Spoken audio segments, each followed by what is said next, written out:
I hate democracy. I hate democracy so much. Oh my god. So this right here is the unit that y'all voted for me to put Tiki on. This garbage fire piece of shit, level 21, 13 strength having unit. Oh, Haya Papaya, Haya Papaya, Haya Papaya, Haya Pa, really bad stats. Look at these stats, like she has 20 dex, and how much speed is that when she's not being weighed down by a billion? 19 speed. This unit is so garbage. I hate democracy so much. Let's just jump into it. Zelkov is better than Yunaka. I'm so sad that people, like, it basically means... I'll do my best. Like, the question is, am I using Zelkov even? An invitation? An invitation? Let's just illuminate. Cringe Yunaka versus... Why did y'all vote for Tiki Yunaka then? Why, if everyone hates Yunaka, why was that what y'all voted for? I won't lose. You didn't? Okay, maybe it was the other... Everyone else is cringe, but not you. No Everyone else mistakes. is cringe. You voted for Kagetsu. You voted to give me strong pose.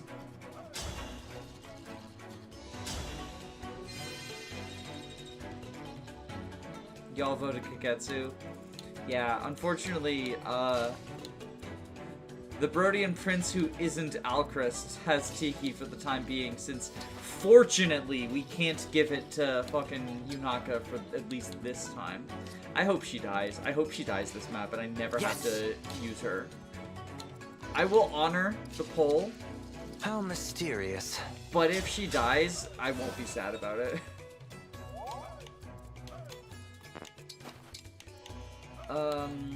Can we, like, even... Yanaka here! Yunaka! Hiya papaya! She's a silver, and she's not even one-rounding thieves. Or... brigands. On hard mode, no less. Oh, you want to talk about a unit who did not get the glow-up that you would think from being reverse recruitment. People say that Lapis is actually worth training in maddening mode. Excuse me. Are you high? People say that Lapis is worth training on maddening mode. Let's forget for a moment that Kagetsu exists. In a world where Kagetsu did not exist, and this was the sword fighter you had access to, would you use her? Would you use her? 'Cause I fucking wouldn't. I fucking wouldn't. I have seriously heard people say that on Maddening, the only 3 units worth training are Louis, Chloe, and Lapis. And putting Lapis in the same category as Louis and Chloe, who are just universally some of the best...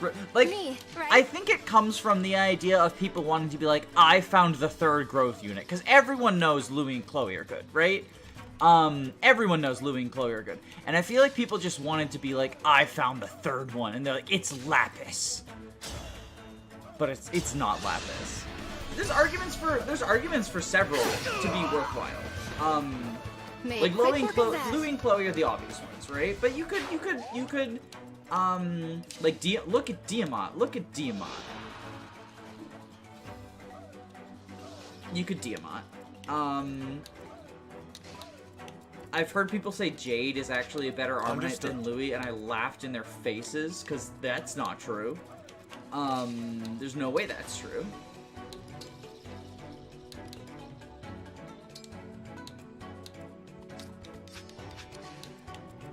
Because of her super high magic, I've heard Citrine suggested as, like, the 3rd good one.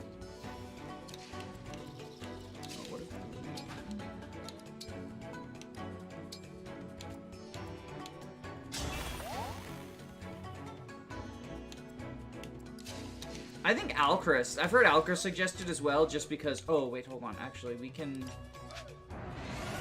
We can do better. We can do better. I've heard Alka suggested as well, just because like Luna Lin is like a thing people like doing, right?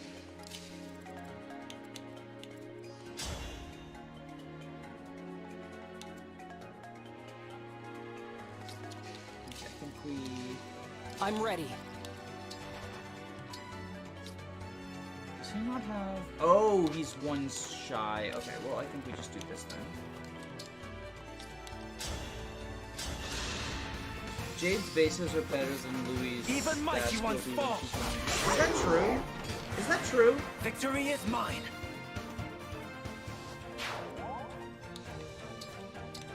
I don't know that that's true.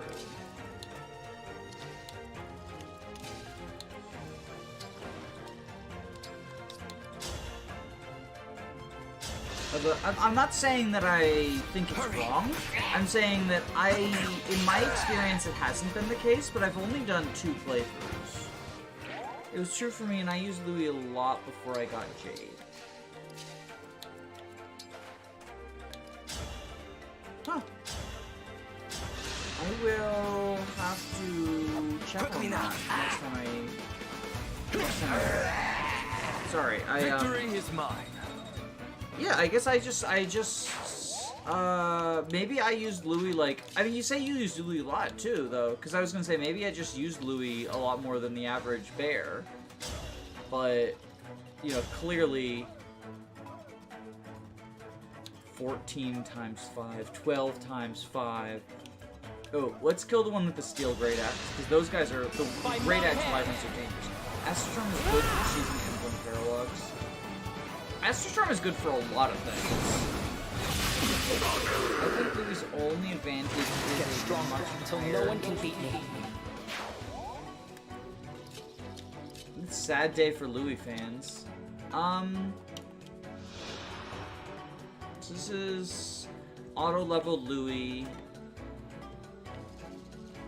22, 43. That is a big-ass HP bar. I used Jade because Louis was sacrificed to Mavier, but she turned out bad. Less strength and defense is a great name. Then Tamara. Wait. Oh, I thought I could destroy the village at first. I was confused. Less than Tamara. My game audio is pretty loud. Okay, let me. You think oh, the village will loot itself? well, that's why. Get gone. Somehow the desktop audio got brought up to absolute fucking maximum. Oh, geez, I hope that wasn't a thing that happened. Oh, I know what happened. When I was muting and unmuting, I must have accidentally... Okay, because I did a bunch of recording last night, and I was like, oh, I hope that didn't happen last night, but I don't think it was. I think it was just now, when I muted and unmuted. Yeah, my game audio was at absolute... My desktop audio was at absolute maximum, instead of what it should have been, which was, minus 25. How is it now?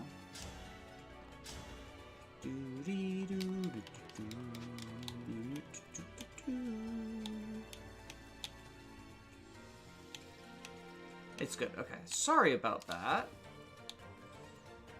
God, Lapis is so bad.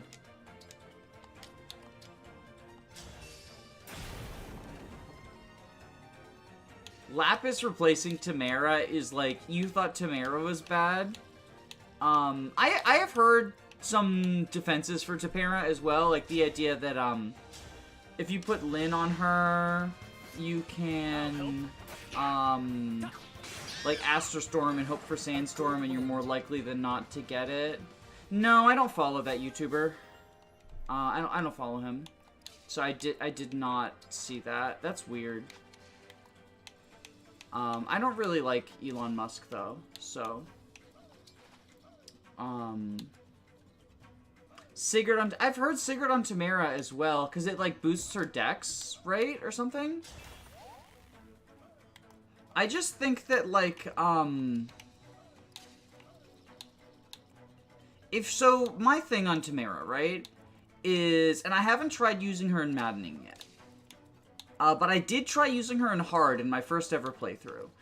And she was so bad even in Hard that I have to imagine she's even worse in Maddening, unless I'm missing something. Where if she didn't proc Sandstorm, she wouldn't deal any significant damage, or sometimes any at all. So I guess we call doubles, sure. So it became like she's relying on a proc skill to contribute in any meaningful way. And I just don't feel like that is where you want to be as a unit. I don't like, it's different than, like, because, you know, Alchrist, one of the benefits of him is Luna is good, right? But it's a bonus. It's not like he can still contribute without it. But again, maybe I'm missing something. She was basically a general that could double. I found her to be significantly less bulky than a general. I know she was supposed to be a defensive class, but like I was using Louis and I was using Tamara. I've used Louis in every single run that I've done. I will say I have not, like I said, I haven't used her in Maddening yet, so that could be like maybe there's some huge difference, but I feel like if anything, Maddening would only make her perform worse, right? Because the enemies are significantly, like, my experience with Maddening, just the early game of it, has been the units who were kind of mid have gone down generally in my estimation. With the exception of Etier, who, like, is the best way to deal with the flyers in the early game, but that's... Rest now. I just don't like, so it feels to me meaningfully different than, because, you know, the idea of, oh, well, it's a gamble, is also used to say that chain attack, like backup units, are bad. And I think the backup units are good. And my logic is, like, for, like, you know, squaring that circle of, like, oh, well, a chain-space thing is good in one scenario but bad in another is... It's a bonus to do it with Chain Guard. It's also much more easy to, like, if you need to get 1 or 2 chain attacks, you can stack it to a point where you are statistically likely to get at least 1. With Tamara, it's always just going to be dex percent. And yeah, you can boost her dex a lot, right? But she's not doing anything other than being a chain attacker, which is not nothing, but it's not, like, you have a lot of units that can chain attack. Like, if you just want someone who can chain attack, right? Anyone who joins with 2,000, I feel, if you are literally only deploying someone to chain attack, I feel like the units who join able to inherit dual assist plus from base are better for that. Just because, you know, they can inherit dual assist plus at that point. I think we just do this. Dragon Vein. Sure, we'll go with Vein of Frost. We're just trying to get Canter. Oh, does she... Oh, she doesn't Canter off of Dragon Vein, right? That's annoying. Can confirm that Maddening makes her even more of a pain with gambling. Okay, that's good to know. That's good to know that my assumption... Like I said, I'm happy to be proven wrong. I still haven't finished my first run of Maddening yet. Just because Octopath 2 came out, and that has been the majority of my gaming time. Like, right after I started my Maddening run, Octopath 2 came out, and I was like, I kind of want to do that. I will get back to my Maddening run. I might start over, actually, like, just because it's been so long. I don't know. I have this weird thing where, like, if it's been a long time since I've played a game, it's kind of hard for me to, like, continue or whatever, without just, like, starting over from scratch. Like, if I take a really long break. That makes sense? Anyone else get like that? If I take, like, a long break from a game, I don't know. Maybe it's just me. Just go there, we'll go down here.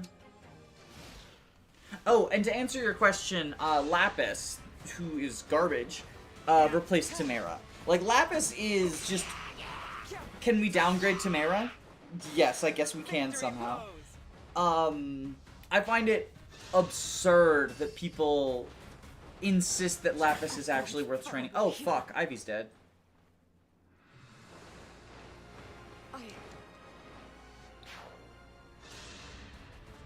You know what? You know what? So I've used Ivy in every playthrough so far. She's been my favorite character to use. Jesus Christ, Yunaka, seriously?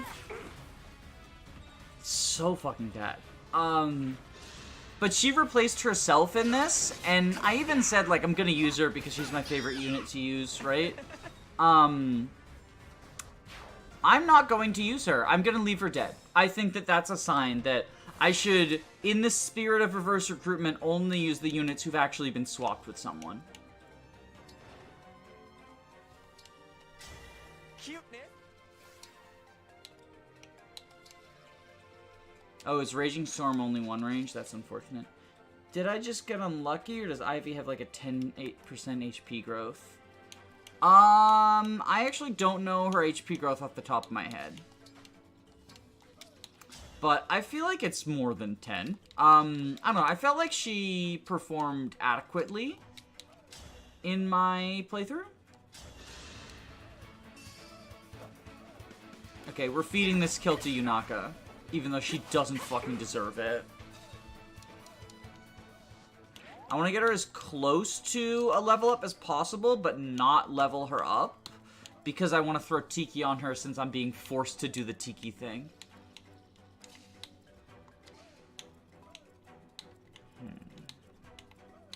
Still in it. She must have been really HP screwed. Simply play on fixed growths mode. That's how you fix that problem. Dun dun dun dun dun. Dun dun dun dun dun dun. Okay. Go there. Go there. I do want to get this village, and I know there's like a brigand trying to destroy it at some point. We can just destroy... Oh. Okay. Diamant destroy? Oh, he doesn't have 2 range. Fuck. Well, I guess we're using Demolish on a 1 HP wall. The lowest personal HP growth in the game is 40%. Who is that? Is it like Vale or something?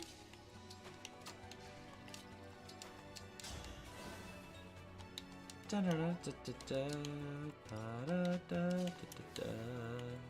know what? I will engage just for the movement.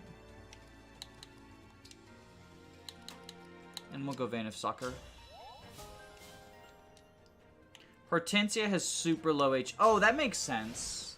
Yeah, no, Hortensia is not a bulky unit. You do not use Hortensia for combat. You use Hortensia for staffing.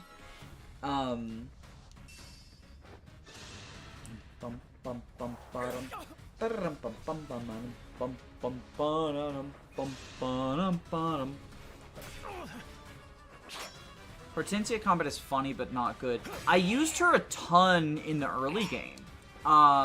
Just because, like you said, funny, even if it wasn't good. I put, like, Sigurd and Celica on her at varying times and gave her, like, the super far warp, and it was very fun. I don't know if y'all remember. Okay, is that the guy who destroys the village? Is this the guy? Yeah, he's the guy who destroys the village. Okay, so can we get to him?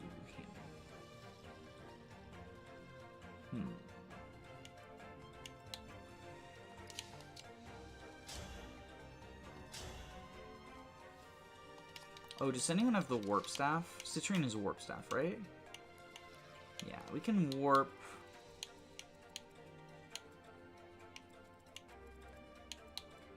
Go ahead. Okay. Here's the play.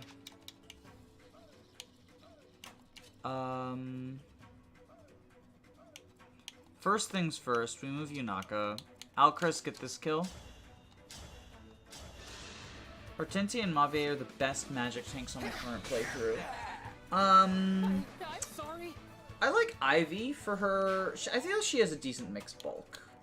So she's like, you know, decent defense, decent res.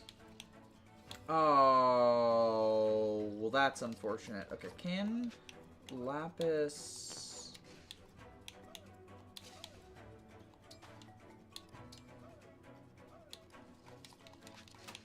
How far does he reach? Okay, Lapis can break this wall. Then we can dance him.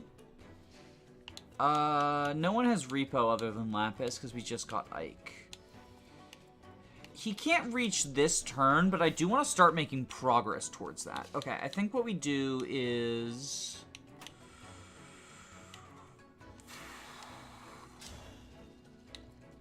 we kill this guy.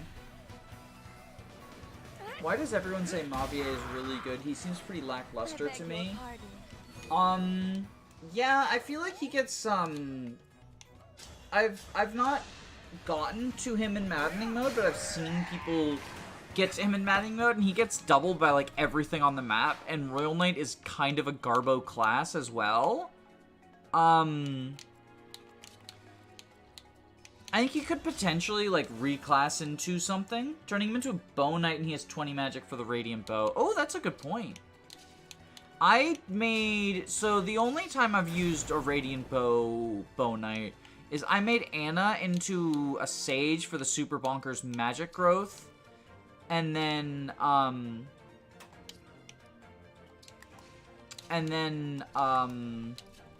turned her into a Bow Knight for the Radiant Bow. Plus, you know, extra move, extra 3 magic. I put Sigurd on her for even more extra move. And I had the ability to give her the Levin Sword for 1-2 range if I wanted, even though she wasn't really enemy phasing. Ooh, longbow. But yeah, I think Anna is... Jesus Christ, okay. Fuck.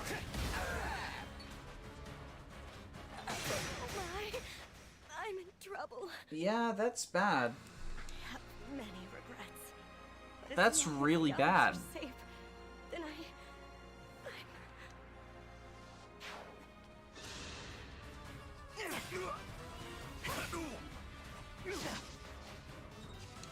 Okay, I need to Time Crystal. I forgot this map just, like, kind of doesn't fuck around. Okay, Citrine attacks. Louis kills that guy. Stall Dance. Kaketsu goes down there. Okay. I think what we do... we pay to win. Pay to win is based. Okay. I mostly use Mavier because I like his character, though. Yeah, that's the reason I used Rosado so much. I like Rosado. That's the reason I used Linden in my first playthrough. I loved Linden's character. I must repay you later. I unironically used Etier for half the game. Hey, I mean, like... whoever you want to use, like, I don't think any unit is unusable, especially in hard mode, but even in maddening, I don't think anyone is unusable. I used Anna, who is arguably one of the worst units in the game for my second playthrough, and she was an incredible glass cannon. And I mean...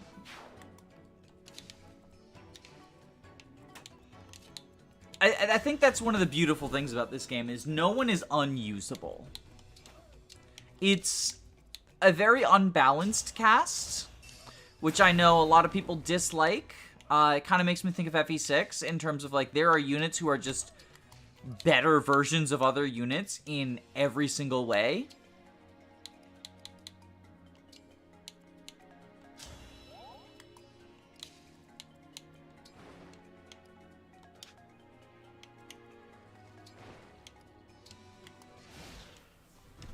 I'm playing Terraria right now, and I modeled my character after Linden. Linden is such a cool old man. I love when there are old people in Fire Emblem. Look at us using pay-to-win strategies. You mustn't. You mustn't use pay to win. Linden supports with more... Yeah, the popcorn one. That was, what made him into my favorite character. That was the first support I got with him. I did end up getting him to A support with Saphir and was really sad that there was no paired ending because I wanted the old man and the old woman to get paired. But I really liked their support chain, actually. And the idea of, like, Linden... At least they're together in the credits. Are they? I must have missed that, then. I didn't think they got a similar... Like, I didn't think they got any sort of paired ending. I know there's no S supports, but, you know, Three Houses didn't have S supports other than Byleth, and characters still got paired endings. Am I did I miss something? I thought they just had separate credit spots. Okay, the guy who can destroy the village is in the fog now.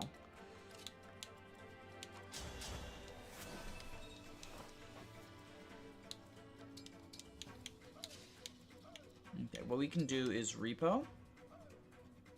Oh, we don't even have repo, right? Oh, is he gonna get there? Is he gonna get there now? I want that rescue staff.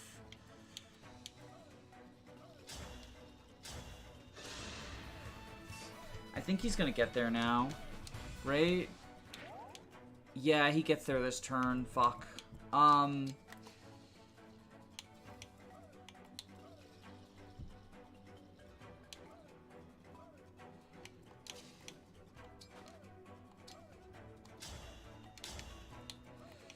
And I can't warp anyone close enough.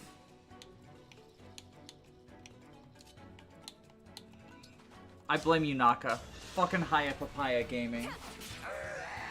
There's no paired endings at all, so it's not just that I haven't gotten any, there's just none. That is, if I'm being honest, a little bit disappointing to me. I know people have celebrated there not being S supports, and I feel like that comes from a Anti-Fates, Anti-Awakening child units thing. More than, because, like, yeah, there's no S supports in GBA, but there's paired endings in GBA.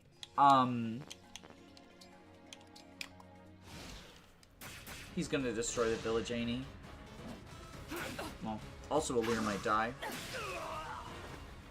Did it hurt? Oh, wait, no he didn't. That's the guy, right? No, that's a different guy.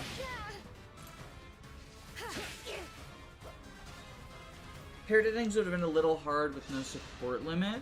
Oh, they did it in Three Houses.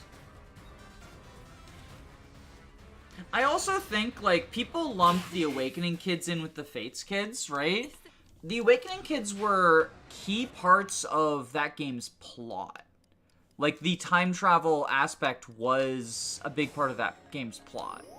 And I think that lumping the Awakening kids in as, like, cringe kids, is, like, sort of misguided. I have it.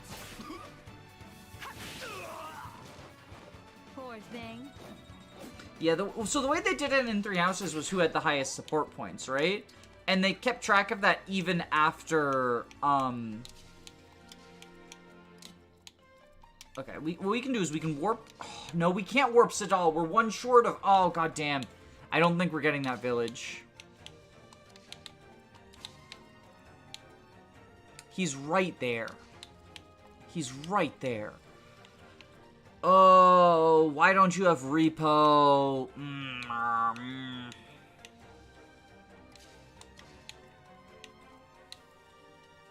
Is this the game with Goku? That's Dragon Ball, right? I don't actually know anime.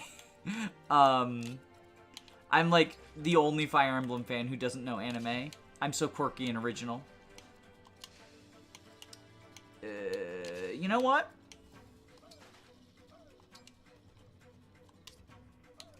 You can die. You can die, Lapis. Who fucking cares? You can die.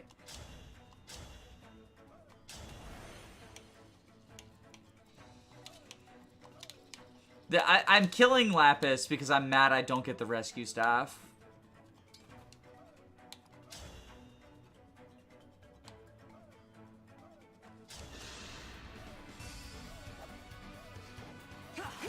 I think that the disdain for the Awakening children is entirely retroactively because of the Fates kids.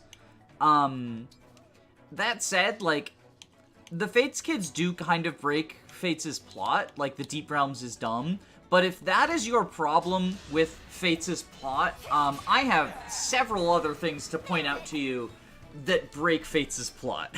I don't think that the existence of, like, Arthur and Percy being goofy superheroes is the reason that Fates' plot doesn't work. In fact, I think that the kids in general being like super silly actually works better than the plot attempting to take itself seriously sometimes. The whole like, oh, Garen was actually a good person in the past thing and stuff.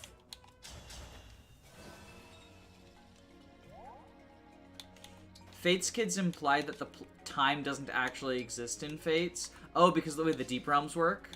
The only thing I dislike about the Deep Realms is that it feeds into the sort of Fire Emblem multiverse theory thing, where every Fire Emblem game is connected, and like, oh, you know, Priam can go to Arcanea because they're just jumping between dimensions, and Owain can jump between dimensions and go to Fate's Landia and stuff. And I think that's dumb. I think that we should allow the games to be separate from each other.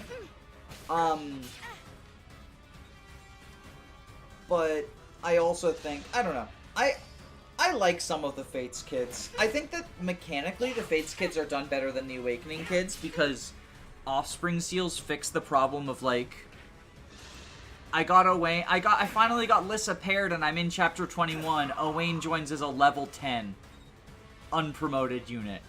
Like Offspring Seals just fixes that, and I think that works. Fuck.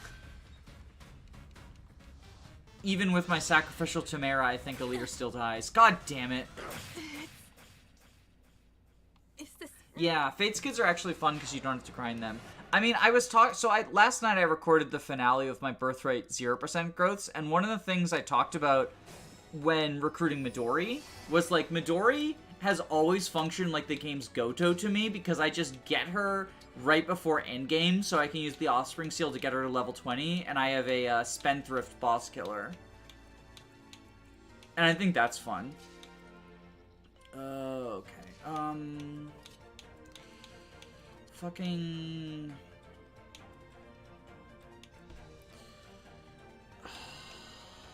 What do I do in this situation to not have Aleer die?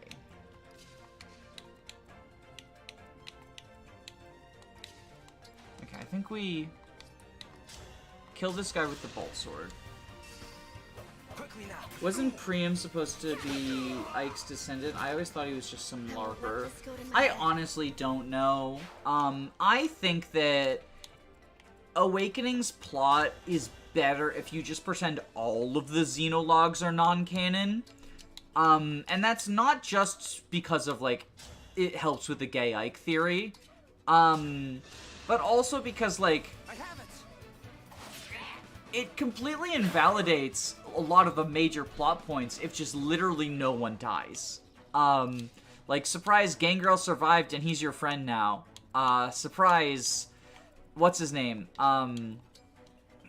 Your sister's sacrifice is completely invalidated. Eat shit. Yeah, we can just do this. Quickly now. Not done yet. All of the Xenologs feel like they should just be considered non-canon.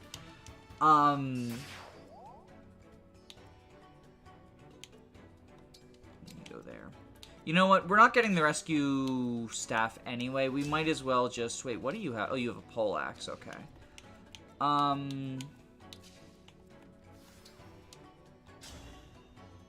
If I all for one you, it does not kill you. Okay.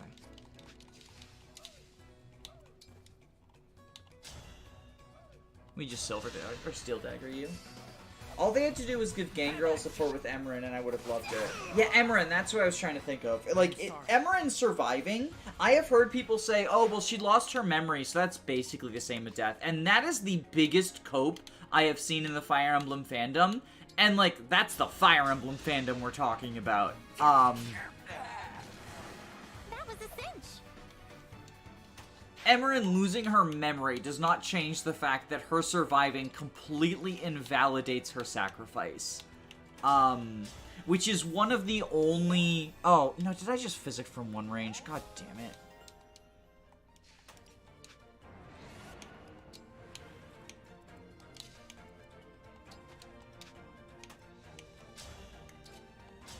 I hate it when it does that, when it just defaults to physic from one range. Alright, I guess we'll have Alchrist go in the bubble.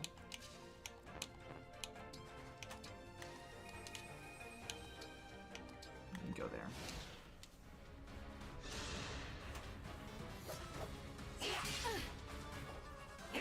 Oh no, Lapis is gonna die. I'm so sad. I've heard she's worth training. That's a shame. No, you were done. You were done. I want to fight. But my body won't move. Divine One. Prince Alchrist. I'm really sorry.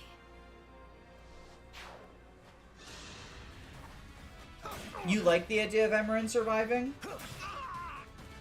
Why, if you don't mind my asking? Like, I'm not saying you're wrong, because, you know, there's no such thing as an objectively good or bad story. The guy didn't destroy the village. What the fuck?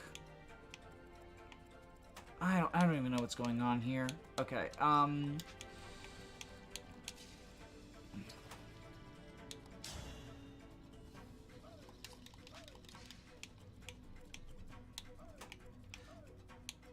think I need to warp.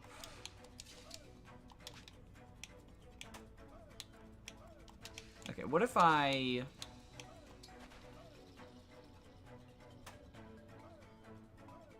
go here, and then warp Alchrist.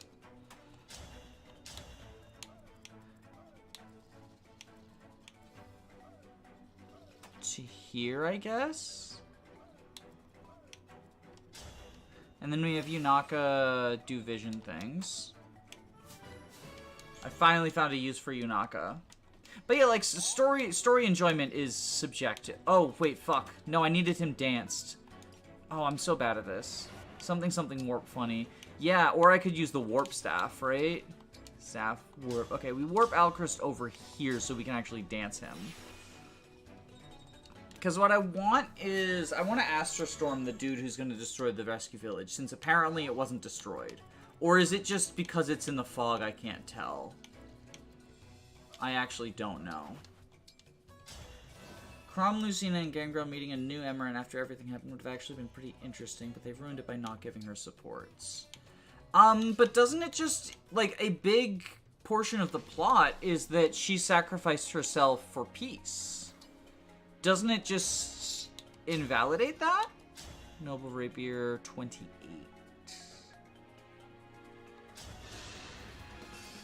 No, I was saying that it makes more sense, like Awakening in general, if you just consider them all to be non-canon, the Xenologues. If I go here, will I see... Did the dude not destroy the... I don't even know what's going on here. Okay. Oh, I should have Dragon Veined him for extra move. I think this is a bad situation regardless. I think I'm gonna have to turn wheel again. I don't think that... Well, she didn't sacrifice herself, though. If she survived, she didn't sacrifice herself. Oh my god, one short. Okay, hope for a 35% dual assist.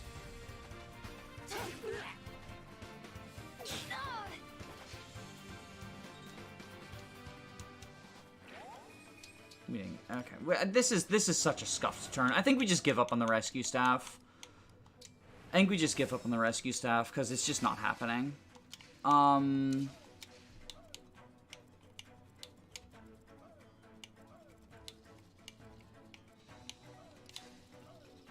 Fuck, what do I do even then? Okay, funny Yunaka kill. If only for vision purposes. Nailed it. We don't need the rescue staff. We got the rescue staff from the DLC. Go over here.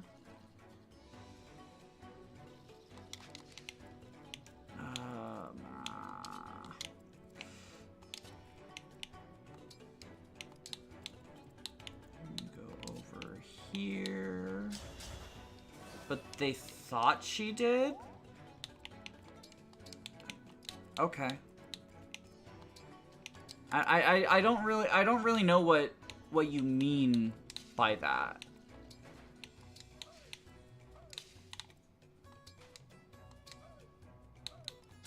Like I'm not trying to be a dick.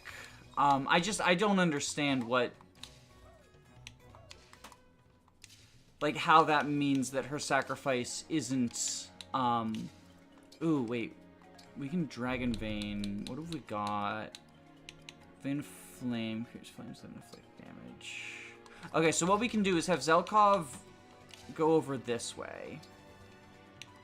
And then Vein of Flame with Corrin. Or...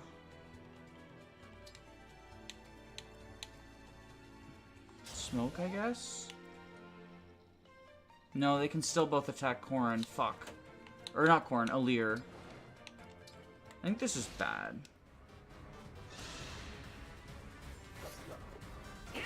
Yeah, Alir just dies here. Because I did the smoke. Why don't I have Corrin's fog? Is this... So... people would have behaved the same way.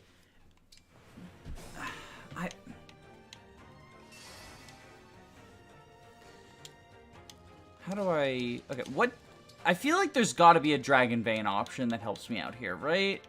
Sucker, Vine, Smoke, Water... Like, can I can't create... No, because they can move... They have enough move that they can reach me regardless. Okay, Sidal fucking retreat.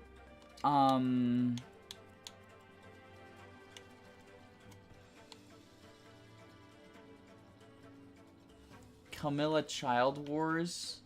Stone. Doesn't Stone just boost defense of tiles that I'm not on, right? Or does that include me? It looks like it does include me. Is that going to be enough? How much defense do I have now with that? It's 13? Wow, why am I so frail?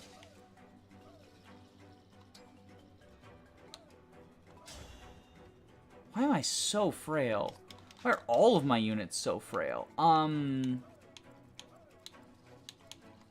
get funny Yunaka kill for vision purposes or whatever.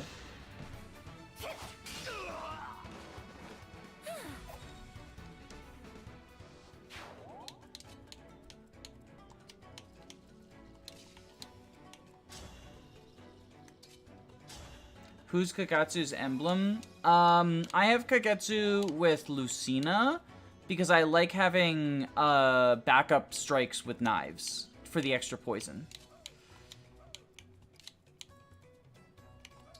No, because so here, I've got I can all for one, but even with a backup attack from Alir, who's the only one who I'd be able to get it with, it's not enough to kill. And if I attack with the Noble Rapier, I don't double. And I take 11 damage, and that's with the defense boost. So I don't think so. I think Kagetsu has to retreat over here so that only one of the wolves can attack him. And use the daggers to retaliate, and maybe that'll be enough. I could also... Oh, wait. I can Astra Storm. Okay. If I need to rewind again, I can Astro Storm to kill one of these combining with... Oh, Bondage Shield! Bondage Shield! I can also do Bondage Shield. I forgot that Coverts have these super long Astro Storm. Alright, let's see what happens here. 14, and then another 14. I should live anyway. But Bondage Shield would have been... Wait, does that guy not have 2 range? Oh, does he? It always confuses me when they have the 1 range knives, because I always just assume they're going to be 2 range. Okay, Louis, you can kill this doofus. No, you can't. No, you can't. Okay, that's cool. I have it. Oh, you extra can't. Okay.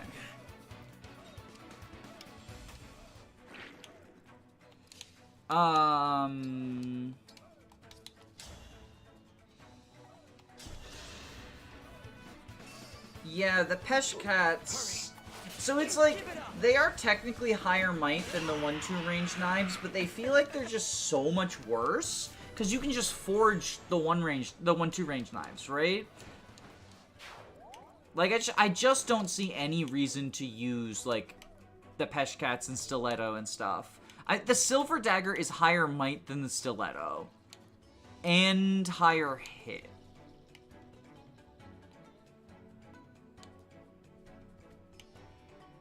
Maybe it's a weight difference, but it looks like she's not weighed down regardless, and Yunaka has, like, no build.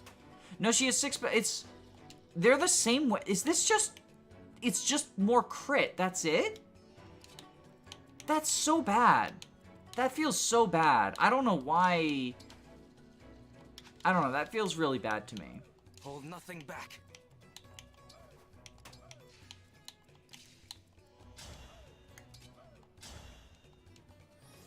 If I wanted more crit, I'd just... Yeah, you can just use engravements, too.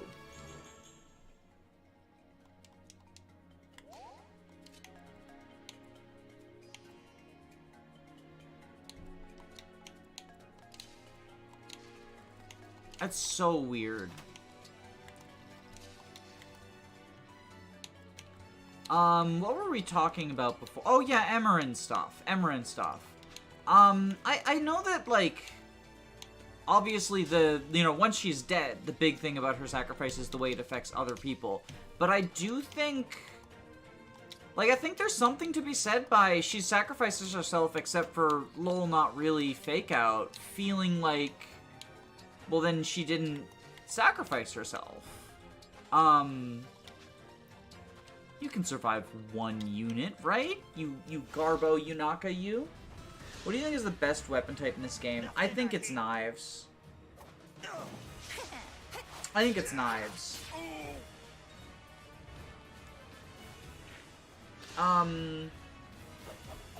Like, yeah, they don't have much variety, but, I think part of the reason they don't have much variety is that the variations on them are just worse than the vanilla ones. Like, technically speaking, you can use a 1 range with extra crit. Technically speaking, you can use an S range that is a smash weapon. It's more of a, there's no reason to. Emblem, engage.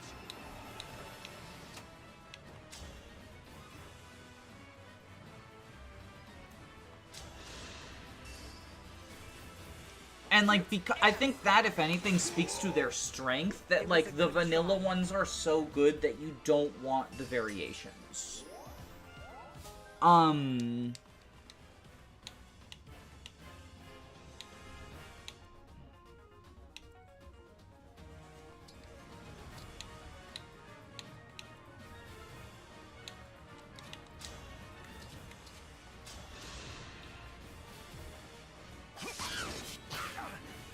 What did she lose that's valuable to her?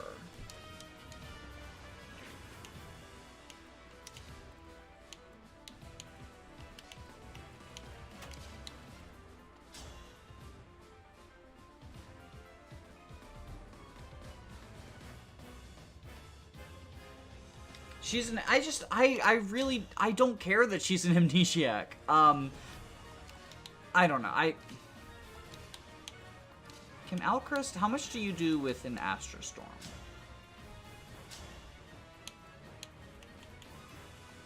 I want to see if we can kill at least one of the brothers this turn.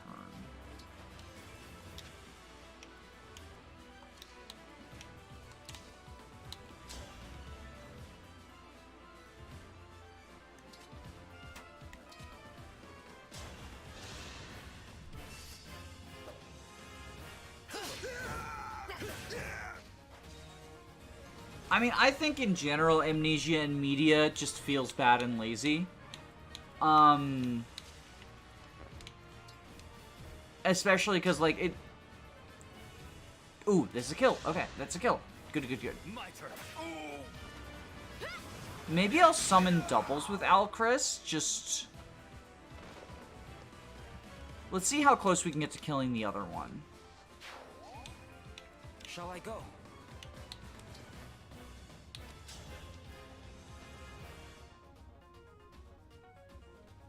Do this. The Oasis.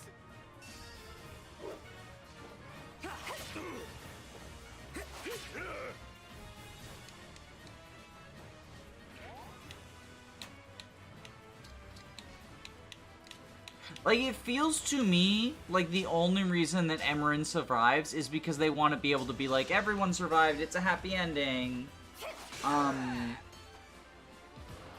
Which is the same principle behind creating a Golden Route Revelations. And I also dislike it in that instance. Like, I think that Fire Emblem should be okay with allowing people, like good guys or bad guys, to die. Now I have you. I think it is generally bad when a franchise is unwilling to let any character die. I need to get stronger until no one can beat me. Here until the end.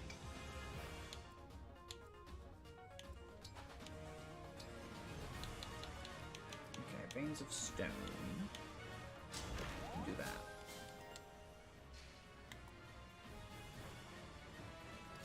They kill off two characters, actually. They kill Izana and they kill Scarlet.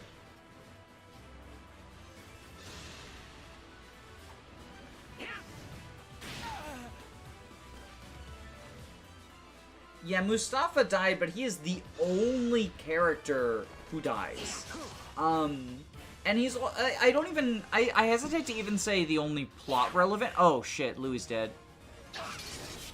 We're not using Louis. We're not using Louis, I guess. Like, he's not even... He's a single chapter boss, too. Like, if that's the line for plot relevant... Fuck, okay. Ooh! Okay, yeah, we're not using Louis.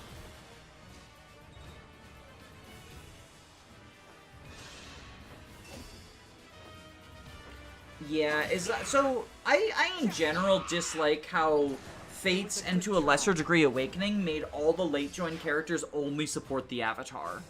Awakening, it's not quite as bad because,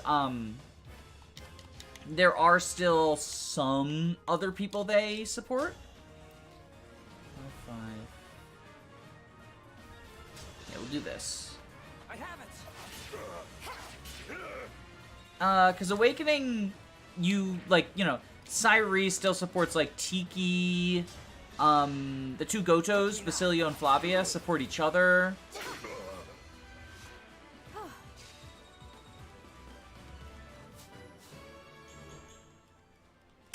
I just think that literally every villain surviving is incredibly stupid. It reads like a media that's just not confident in itself. May I call on you?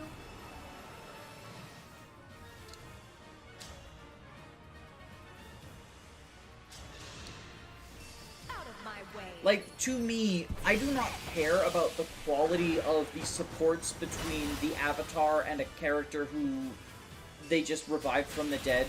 I think that it still reads as just not confident in the story it's telling. Like, we can't let anyone die. It feels like a cartoon. It's part of why I don't like the, Yes, I let.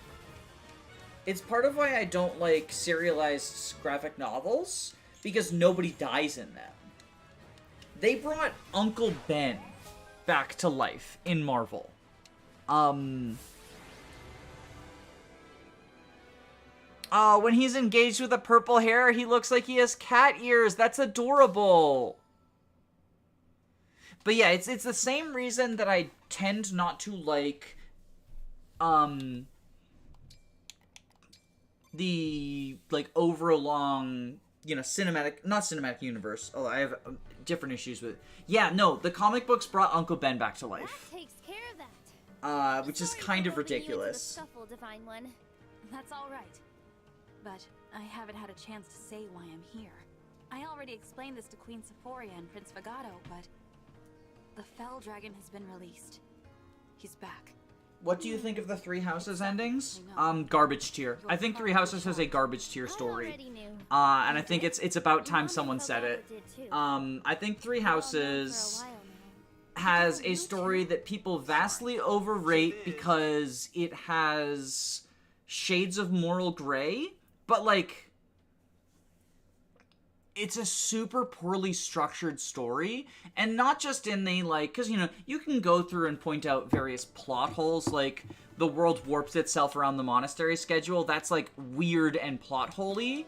And if that were the only issue, then I would still be fine with it as, like, a structurally sound story, but it's really not. Even if you play through all 4 stories, all 4 routes, which is a huge demand to play the game 4 times to get the whole story, there are, I mean, first off, route to route, there are inconsistencies in people's characters. And you're supposed to believe that, like, this person is a completely different character because of Byleth's influence. And I can understand things like, there's some instances that I like. For example, spoilers for Three Houses. One of my favorite characters is Marianne, and I love the idea that she was suicidal and no one noticed it, and if Byleth recruits her into her house and they get that relationship, and Byleth notices it, and she feels like she has a reason to no longer be suicidal. I think it works in some instances, but I think in other instances where it's like, if Edelgard is friends with Byleth, it completely changes her ethics. Like, a 180, and not even in a, like, because, you know, we've all been influenced by people to, like, hold different beliefs than us, and, you know, whatnot. Like, I feel like I got some of my ethical beliefs from my university professors, and I don't think that is necessarily unreasonable to be like, oh, Byleth having someone in their class, like, perhaps makes them, like, lighter or whatever. But no, Edelgard's, like, complete plan and everything gets flipped on its head. Dimitri is... It's weird, because, like, Dimitri is completely unhinged in some routes, and completely sane in other routes, and there does not seem to be a consistency in terms, because they don't even do, like, he's unhinged in the route where he's unhinged in Blue Lions, right? Edelgard and Blue Lions, yeah, he's a literal monster. And then the sacrifice of Rodrigue is what sort of brings him back from the,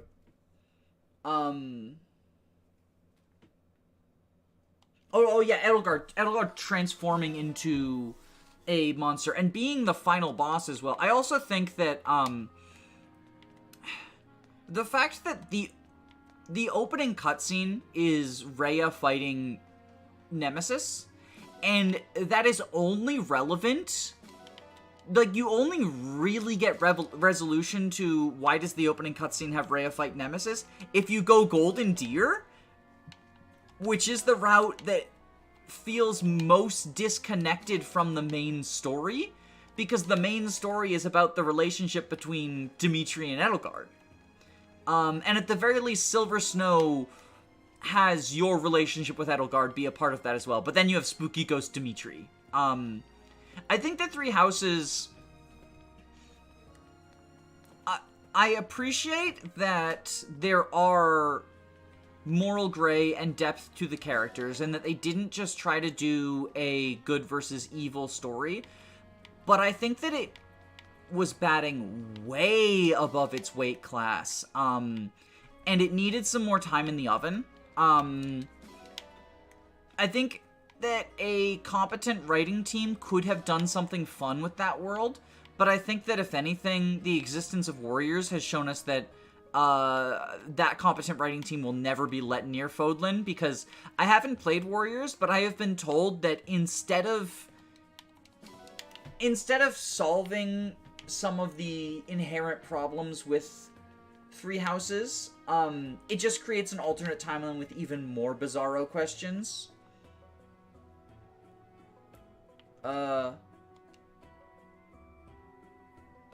Who? Oh, Elcristus Fagato.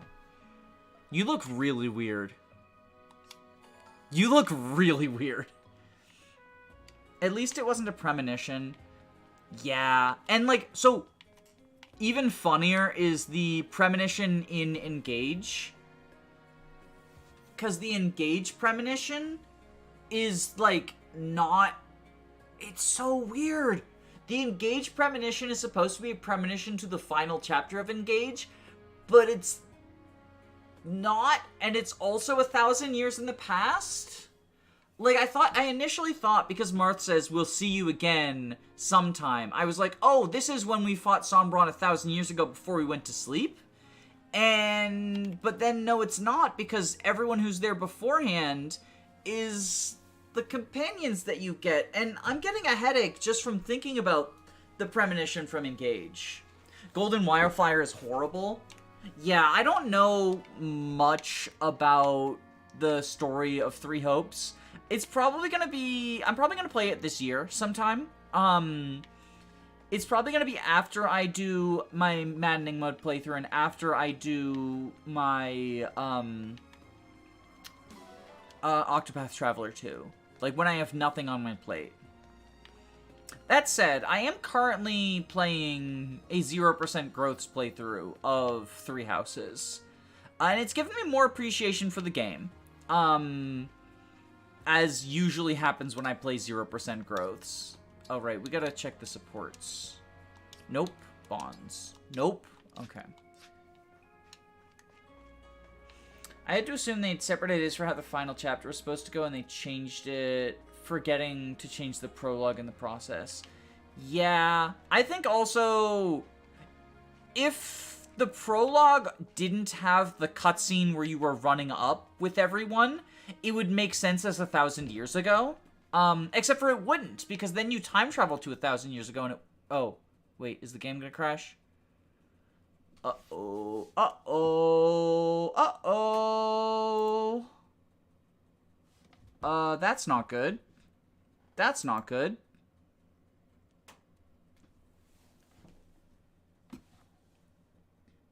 I don't know what just happened there. That is the second time it's crashed. Hold on. Fuck. How do I make this invisible so you can't see? You can't see. I'm using a totally legitimate Nintendo Switch. Fuck. Oh, fuck. Yeah, the Red Alir fighting Sombron is what happened 1,000 years ago, so then even the prologue wouldn't even make sense. Oh, hey, look, my totally legitimate Nintendo Switch is working. Yay. Don't come at me, Nintendo ninjas.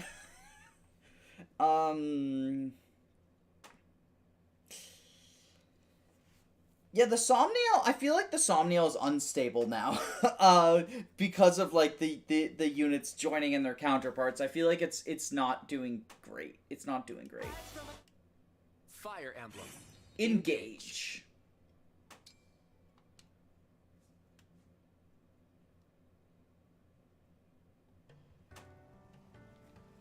Speaking of final chapters, that's another issue that I have with Three Houses, is the final chapters of, so it feels like Chapter 21 and Chapter 22 of both Silver Snow and Golden Deer, just kind of come out of nowhere and are super messy and weird.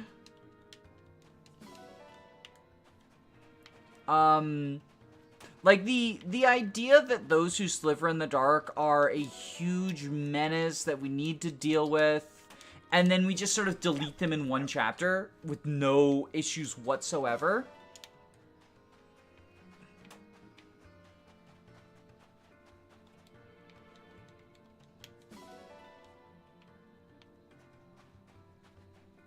Oh yeah, Nemesis busting out of the coffin was extremely badass.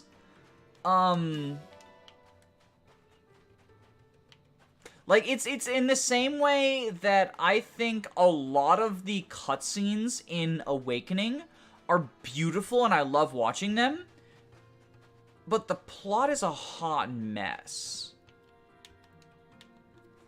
And I've heard people, because when I say, like, Awakening's plot is bad, I've heard people, the response to that is sort of like either it's tropey characters but the plot is fine, or you just don't like time travel. I love a good time travel. I think the time travel in general is one of the only things that works. My two biggest issues with Awakening's plot are structurally, the second act is a diversion that is way too long. Because, like, so here's the thing, right? Is,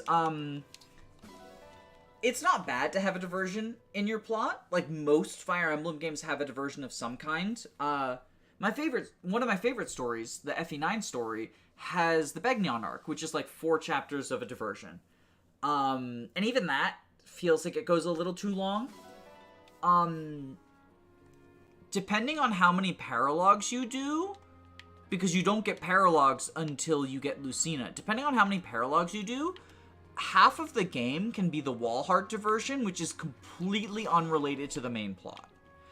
The only thing tangentially connecting it is Basilio faking his death, in order to give him the power of invisibility from being pretend dead, which is also nonsense.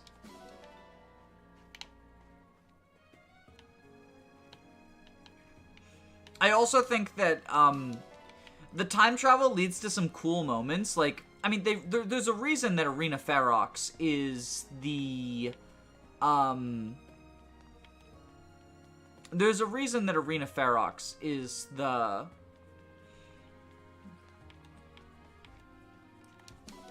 paralogue that they chose for this, right? It's iconic. Falchion versus Falchion. It's really cool. In the plot, Lucina went back in time to stop Emerin and Chrom from getting killed, right? How does preventing them from getting reinforcements for the war that is going to happen regardless prevent them from getting killed? I get that she's trying to alter the timeline, and that stopping Chrom from getting those reinforcements alters the timeline, but you can't just be like, butterfly effect, I'll just change something and hopefully Chrom will survive. If anything, it makes him less likely to survive, because she knows that Gangrel is planning on attacking the castle, and if they don't have the reinforcements, how did Lucina even exist in the old timeline if Chrom died so early? His wife, I think, gave birth? Because she was a baby. She's a baby after the time skip. Wasn't he meant to die? No, Emerin dies in the Defend chapter, so then Chrom becomes king, and I think Chrom dies, shortly after that, because, yeah, oh, he was injured, and because of his injury, he dies in a later battle. Because of his injury, he dies in a later battle. That's what it is. Thank you. The injury, yeah. So he gets injured in the same way that, like, plot important characters get injured in Fire Emblem. Like, he has an injury that is like Titania's injury in FE9, right? Where, like, if a character can't die but you can't use them in battle, they get an injury so bad that in their epilogue they die of the injury.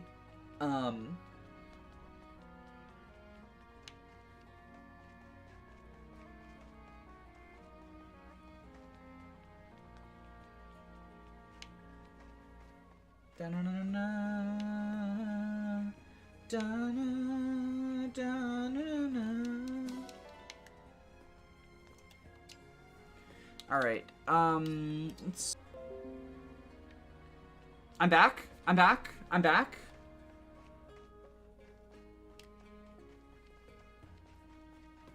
Hello?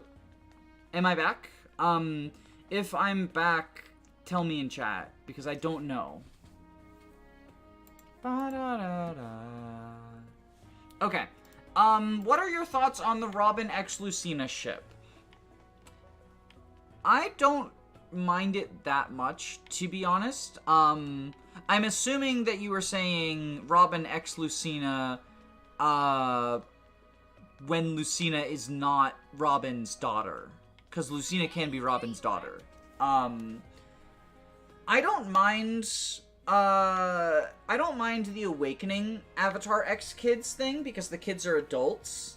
I do mind it in Fates, because the kids are still kids. And what I mean by that is they are very clearly under 18 in Fates. And they are designed in such, even when they S-support with each other, it's explicitly non-romantic. And it's explicitly like, you know, for example, I had Midori and someone S-support in one of my casual Birthright playthroughs, right? And they say, like, we'll vow, like, we do a vow of friendship forever, right? Meanwhile, the Awakening kids, they've lived... The Awakening kids are actually adults because of the time travel stuff. And I know there's, like, funky time stuff with the Fates kids, but I feel like the Fates kids, they're teenagers. Whereas the Awakening kids are young adults. And so that's where I'm at in terms of, like, I think Lucina x Robin is fine. It is a little bit weird in that, like, you know, Robin does know Lucina as a baby, but it's not... I feel like it's even a lesser extent than... And I don't want to get into the Micaiah x Soth discourse, but, like, Robin didn't raise Lucina as a baby. Robin would probably be around a baby version of his wife all the time. I guess. I think that with the bad timeline destroyed, aren't both versions, like, kind of separate people?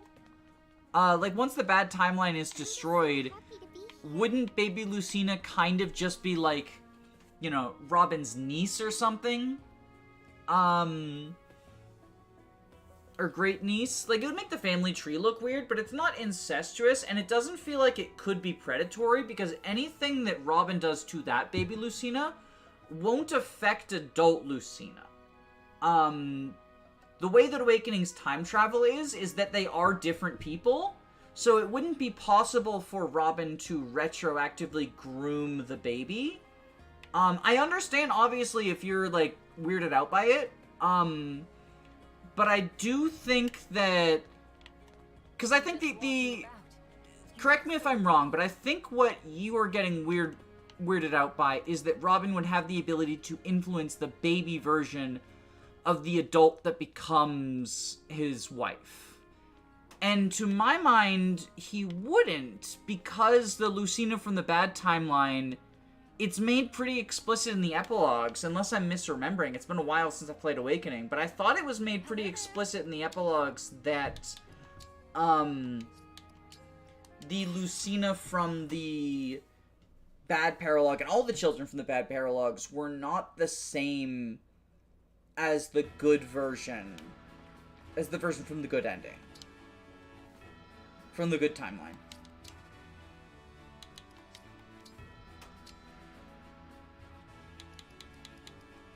It's weird to think about, but also, like, time travel and alternate versions of ourselves don't exist. So it's kind of hard to, like, apply real-world ethics to fantasy characters.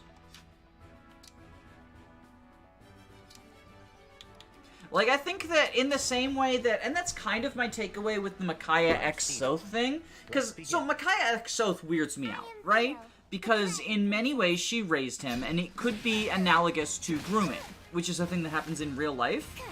But I think that applying real-world ethics to a fantasy situation is limited, and potentially invalidating to the real-world harm that you're trying to place onto fantasy characters. And that's not to say that you can't use real-world ethics to criticize things in Fire Emblem.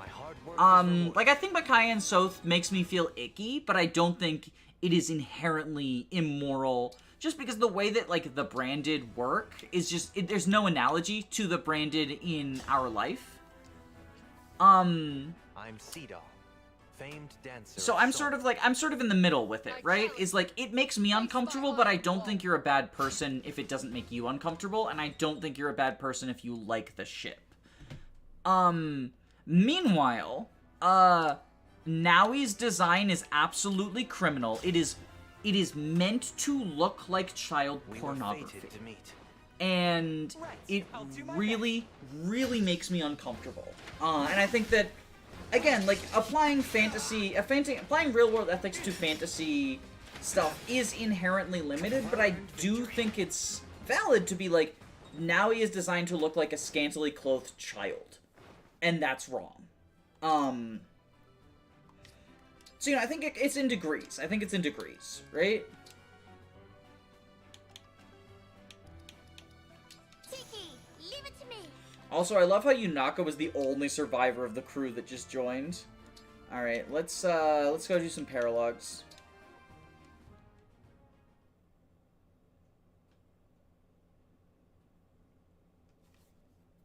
Kind of fine with that one.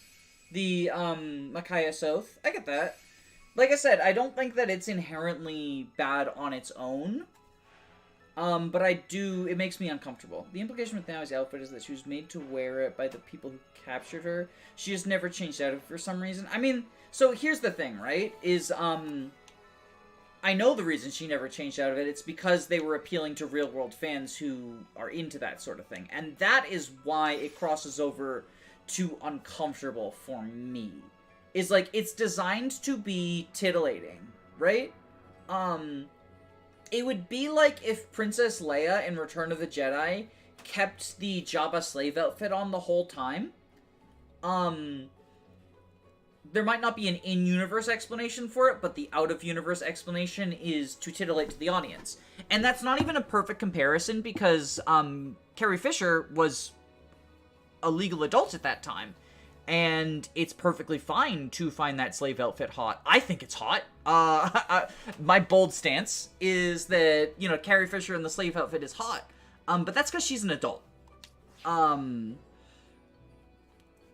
Whereas Naoi remains in the slave outfit that she was given by the people who were chasing her or whatever. You know, there's not a in-universe explanation for it, but I can tell you damn well why it happens. Let's buy a second seal for Yunaka.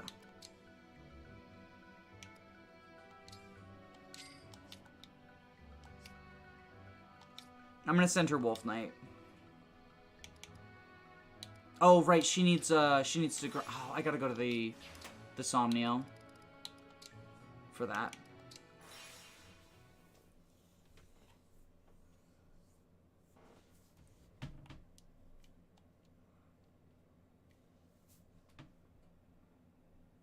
Like, I didn't know that that was the in-universe explanation, but I don't think that that's necessarily wrong, because, you know, displaying something that is immoral, isn't in and of itself immoral. Otherwise we wouldn't have any interesting media. You know, there's media that includes rape scenes. I don't think it's controversial to say rape is wrong. And there's media that depicts it, but I think that it's all in the way that you carry it out, right? Like, Naoi's outfit is clearly meant to titillate, and that's why she keeps it on. Meanwhile, like, I mean, so, you know, child stuff like that happens in real life. Who can get her swords fastest? Who gets swords for Yunaka fastest? Or any weapon that the Wolf Knights can use fastest? Okay, Camilla can give axes at 6. Can anyone give before 6? I don't think so. Hector gives axes at 6.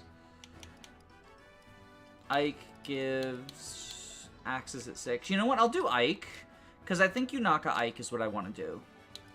I like 1-2 range Ike. Like, Ike boosting Yunaka's defense.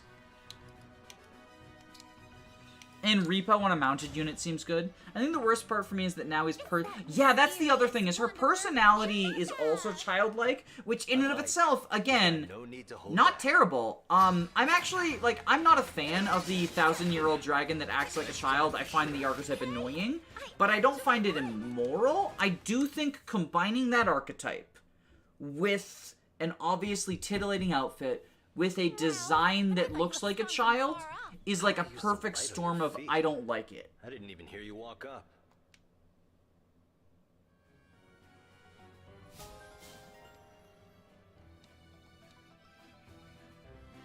Like, her personality is another thing. Personality and design play off each other in a very uncomfortable way. I think that's the perfect way of putting it. Because, you know, then people point to, like, Faye, for example, from FE6, is same personality, looks like a child, is supposed to be 1,000 years old, acts like a child in many ways, not in all the same ways, but, you know, it's a similar comparison. But she's not sexualized at all. Flayn, yeah, Flayn, I love Flayn. Flayn is one of my favorite characters in Three Houses. I love Flayn. I'm probably going to say that about most Three Houses characters because they are an extremely good cast. Where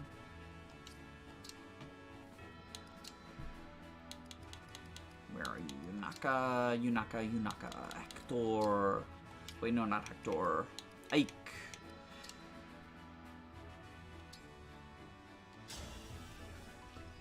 But yeah, I think that, 1,000 years old, but I'm childlike wonder is fine on its own.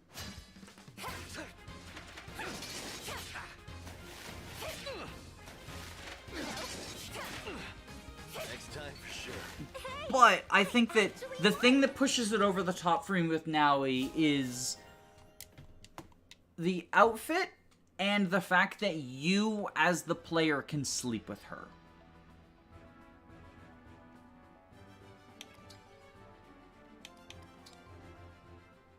And that canonically, like, I mean, you make a baby. So it's not just like, because, you know, you can do paired endings with a lot of the other characters. But you don't make a baby with them.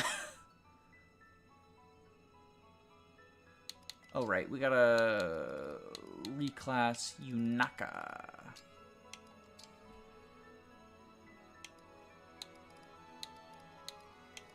Wolfie. I was so my first route in Three Houses was Silver Snow, and I was so surprised that Seteth joins you in the other routes as well. I assumed that was the reward you got for going, like, losing Edelgard, right? You don't get your house leader, Seteth is your new house leader. And I thought that was cool. Ooh, I like her as a wolf knight with the pink outfit.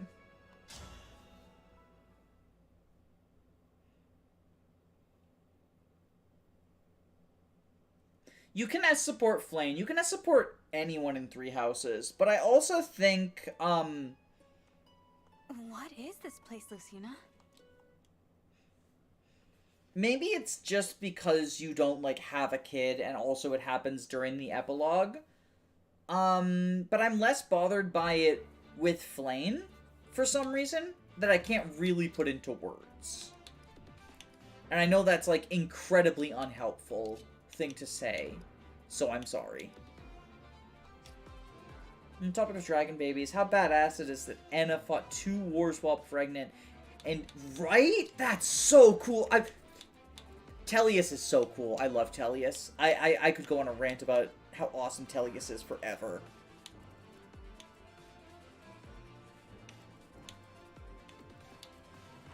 Alright, I think we just...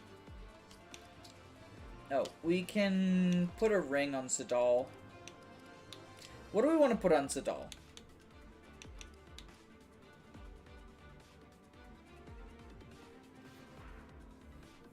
I guess Ike is the only one available. Just so he gets more SP. Don't hold back.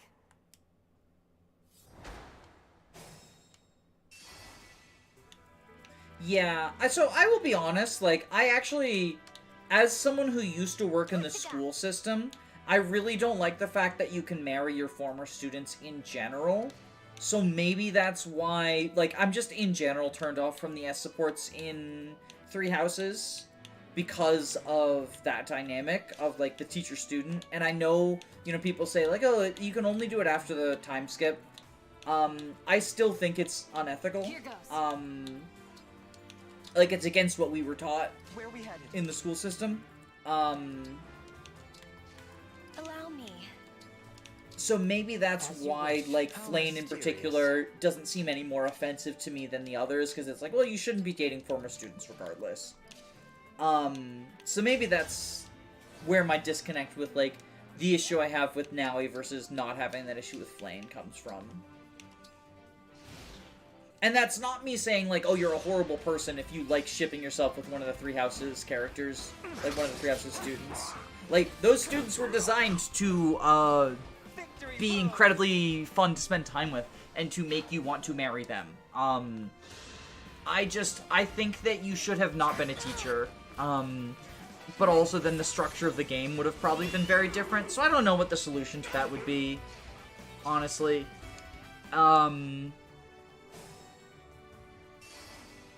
They don't even want to fight Yunaka. That's how much she sucks. They hate even being around her.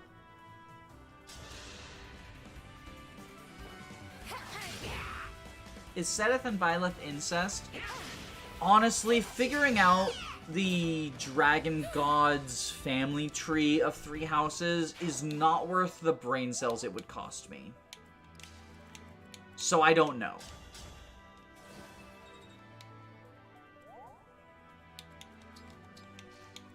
If I'm gonna marry anyone in Three Houses, though, you bet your ass every single time it's gonna be Gilbert. Hiya papaya time!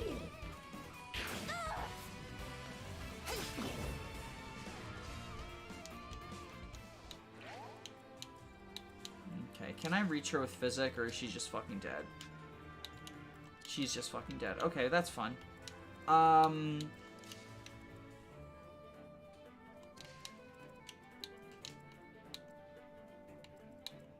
She can probably dodge 2 attacks. Right? It'll be fine. She's on an avoid tile. Stay strong.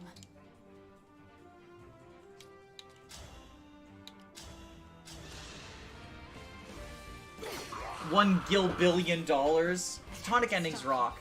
I do love the platonic endings. I'm glad Three Houses added platonic endings. What I don't like is that they made the majority before DLC of the MLM endings be platonic. I think that was unfair to queer men. I think that was, like, and none of the heterosexual ones in Three Houses that I'm aware of, other than Gilbert and Aloe, are platonic. Like, it feels like a targeted, you can't actually be gay. Like, we'll give you gay, but not really. Was it intentional? Probably not. But it is still frustrating. Nailed it. Like, I love the idea that you can get non-romantic paired endings. Okay, so yeah, we need to do something different with Hiya Papaya.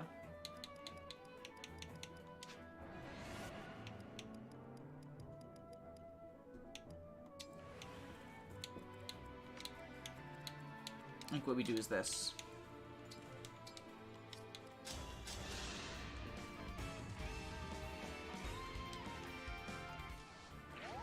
And that way the dude can't attack her.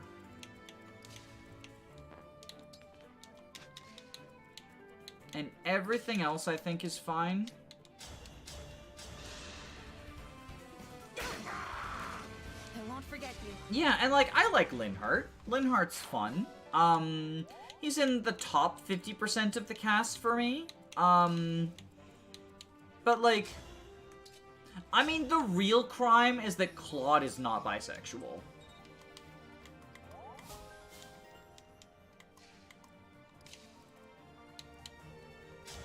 And also, and like, I know that there are people who would throw a fit if this happened. There should have been characters who were just gay. Who, if you wanted to romance them and you were not the same gender as them, you couldn't do it. Because, like, there's characters who are just straight. Why are there not characters who are just gay?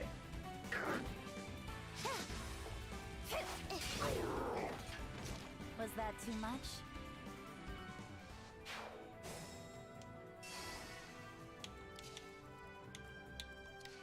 And that's not, like, I'm not gonna try to rewrite, some of the bisexual characters as, like, gay or whatever. But I do think there should have been, and I also don't think I don't think that having bisexual people is bad. Because they exist in real life. But I do think there should have been some just straight up gay people. Leon is still the best gay representation in any Nintendo game. And I think what it was is they didn't want people to be upset that they couldn't pair with their favorite character. Like if, for example, let's just pick my favorite character is Petra, right? If Petra was gay, and all the people who love Petra couldn't pair themselves with her, there would be so much, like, oh my god, I can't believe they made Petra gay stuff. I'm gay, and I wanted to marry Petra, and I couldn't. And, like, I dealt with it. It sucked. No Luna procs. Oh, right, he's not level 5 yet, right? Yeah, he's still level 1.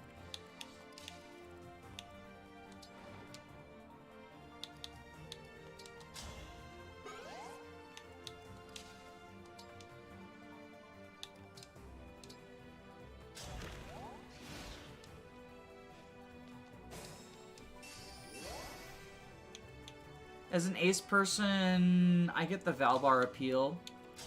That's the other thing, is I'm glad that there are characters who you just can't have romantic endings with in this. Because ace is important. I have a question for y'all. Do you think that Ike is gay, ace, or both? Because I personally read him as both. Or neither, I guess, is... Like, I can't see a world in which he is allosexual and heterosexual. But, you know, that's not to say that my reading is the only valid one. But I read him as homo-romantic asexual.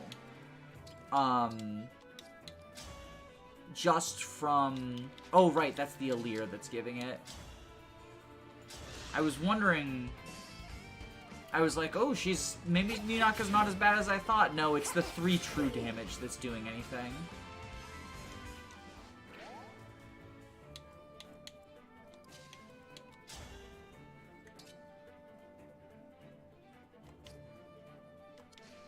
You've Canter, right? Yeah, you've Canter. So you can Canter out of Lucina's bow range.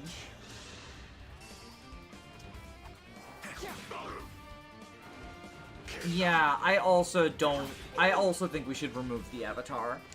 So here's another question for y'all. I'm curious. I've asked this a few times, in other places as well.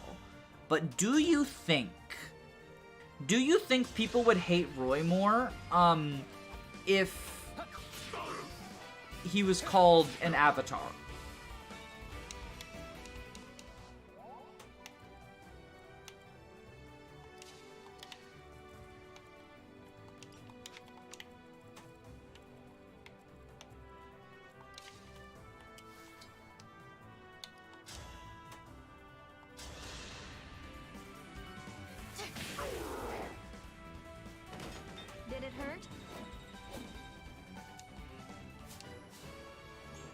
Yeah, I like the idea of Soren and Ike being boyfriends as well. I also like the idea of Soren, Ranulf, and Ike being in, like, a polyamorous throuple.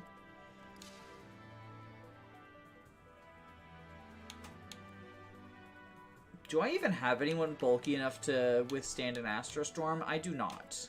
My bulkiest person is a flyer. My only bulky person is a flyer. This is not good.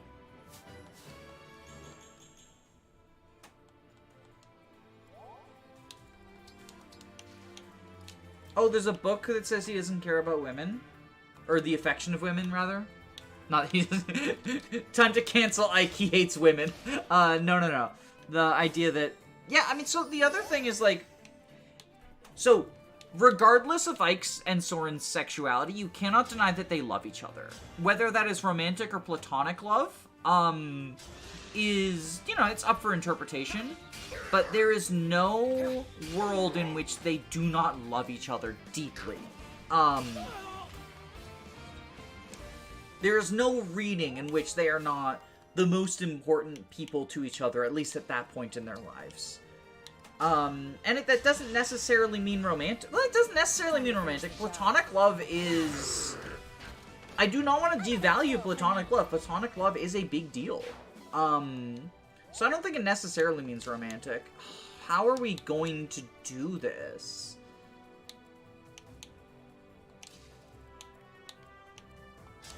How much do you... Fuck! That's so much. Okay. Oh, wait. We can just lure her with bolting. Oh, the two hearts becoming one thing. I get... Yeah. I thought you meant the fact that they were the most important people in each other's lives at the time.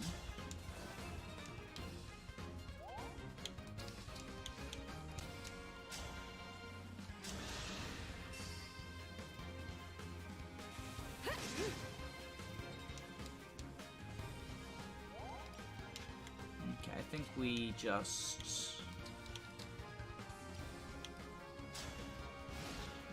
let her come to us. And then I think we want to kill her this turn, right?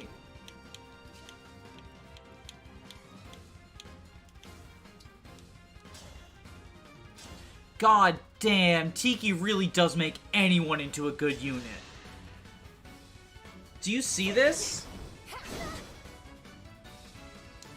Little Yunaka has come so far. Please, don't worry.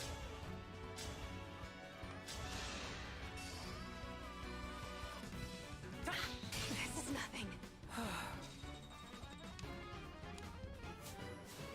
Tiki is my favorite unit in Engage.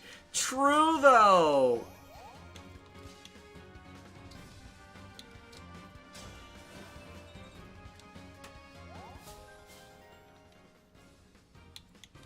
I don't like Heather, personally. I think she's a frustrating and harmful stereotype. What's wrong? I'm glad we have better lesbian do we? I guess starting with 3 houses, because, like, Fates? Gross. Like, Heather is not as bad representation as Laszlo's daughter is. But that is a low-ass bar.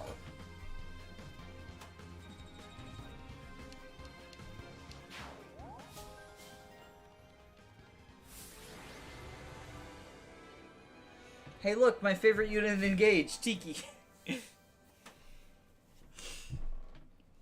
We're gonna make Haya Papaya work, I swear.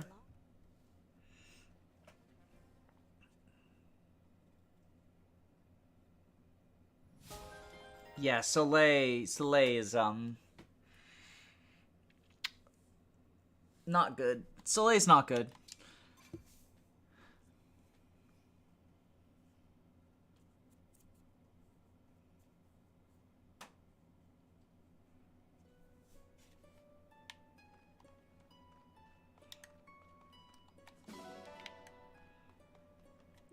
I do like how you can walk around the map after the paralogs, so that you can explore, like, a map of your favorite Fire Emblem game, unless your favorite Fire Emblem game is FE7, in which case, fuck you, I guess. I mean, you can now that there's the DLC, but, in the base game, don't get me wrong, I think FE7 maps are garbage.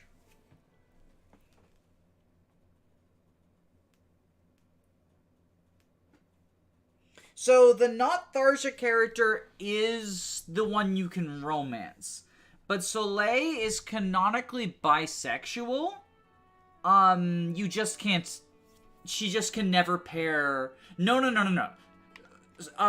So the Tharja character, the clone of Tharja, is the one that you can S support as a female character. But Soleil is supposed to be canonically bisexual. But she is also a predatory lesbian. Like, she may not identify as a lesbian. She may not be a lesbian like her sexuality. But she is the stereotype of the predatory lesbian who preys on women. And, like, done super fucking aggressively and poorly. And you can give her magical gay conversion therapy, which is framed as a good thing. You give her, like, a magic potion that makes it so that she sees women when she is with men or something. You fix her sexual orientation. It was slightly toned down in the non-Japanese version, but, like, ever so slightly. It's pretty horrible.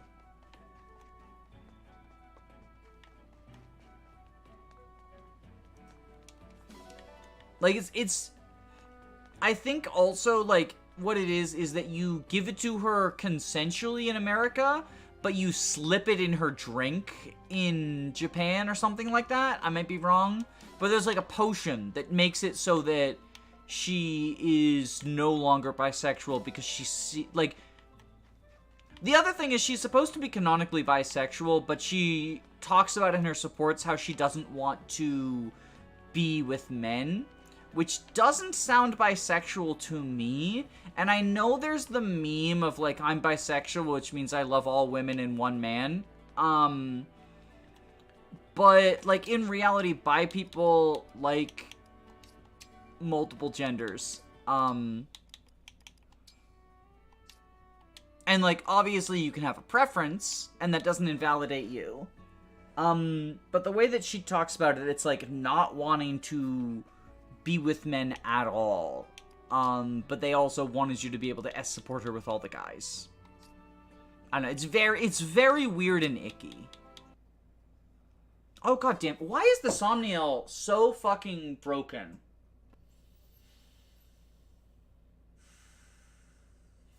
It's a problem with the Somniel. It's a problem with the Somniel, because it's happened 3 times now, and it's only happened with the Somniel. Maybe we'll just make it a no Somniel challenge run.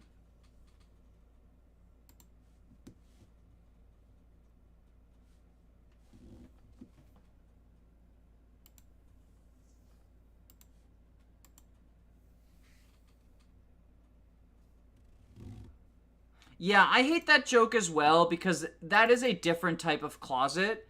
I am not bi, I'm not pan, I'm not etc. I am homosexual, so I cannot speak for the bisexual community. However, the idea of bisexual people don't actually want to be with men feels like a symptom of biphobia and an extension of the idea of, you know, if you're really bisexual, why did you marry a man? Which is often flung around by women. The idea that bi women are just doing it to titillate, or faking being queer, especially if they end up with a man, and pretending to be bi and doing WLW stuff to titillate men. And I'm saying specifically around bi women because I hear it flung at bi women more than by men or by non-binary people. And I think it's because of the idea of centering men in everyone's sexuality. And then the idea as well that bisexual men are just gay people who are not fully ready to commit yet is the other half that comes out. Is the idea that, you know, oh, all bisexual men are actually gay. Engage. And they just haven't fully come out yet. And that's not to discount people who, like, there are definitely, I'm one of them. I thought I was bisexual for a while, and then it turns out I'm not. There, you know, sexuality is always evolving. Your own relationship with your sexuality is always evolving. But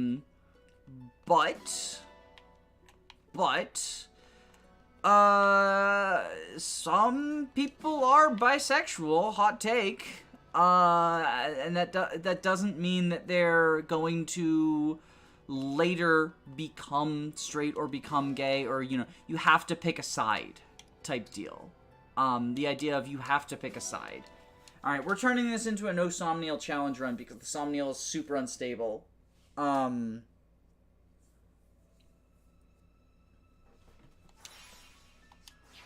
Luckily, we can access the regular shops without it, and I guess we'll just do, like, a single trip of massive forging once I think I'll just do a single trip to the Somniel and go mass forging, once I have 6 emblems. Wait. So there's Lucina, there's Ike.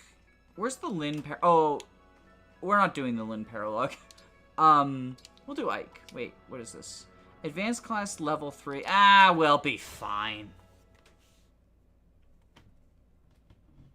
Yeah. It's...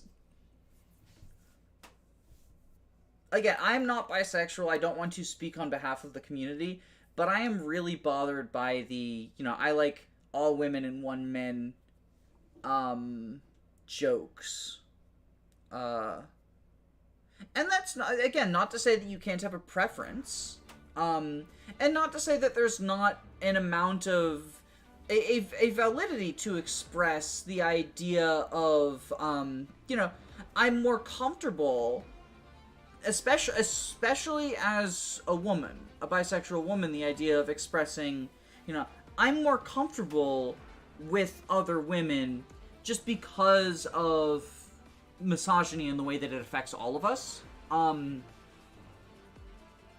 don't think that that's, and I think that's where the joke sort of initiates from, is that idea, which I don't think there's a problem with. But I think that the idea of saying, oh, well, you know, taking to the extreme of, like, just, you know, I'm not into any men because I'm bisexual, I hate men, is where it makes me icky.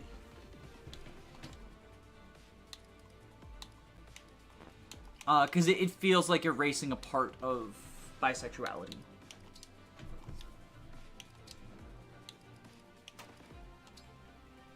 Okay. We will give you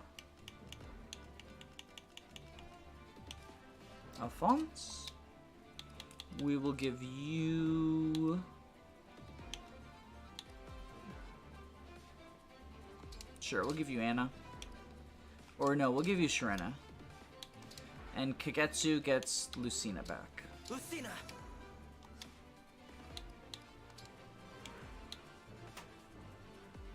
I remember how I have much knowledge of sexuality, but it seems so weird to be focused on other. Yeah, that too. That too. The idea of, like, you know, just do you, right?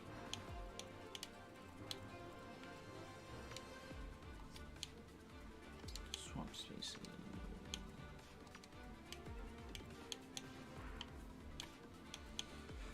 Okay, Yunaka. I got a job for you. Wait, are these guys Fel Curse? No, it's the reinforcements are Void Curse, I think.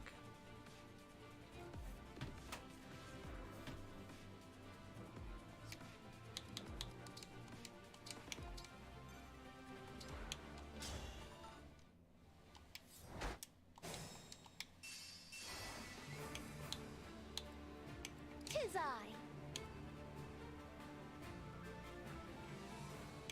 Are you a 1-range dagger or a 2-range dagger? You're a steel sword, okay.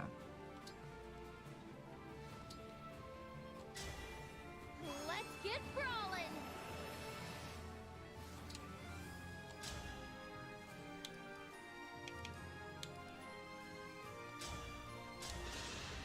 I don't back down. I don't back down. Look at her. I hope she doesn't just die. But are you all 1-2 range or 1 range? 1 range. Okay, so we can just do that. Where are we headed?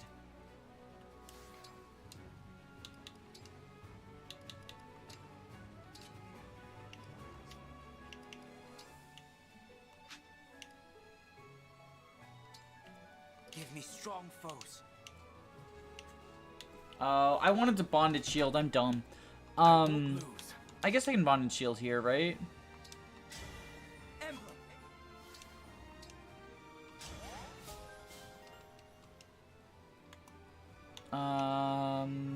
Oh yeah, Kagetsu earned sword proficiency. Yay!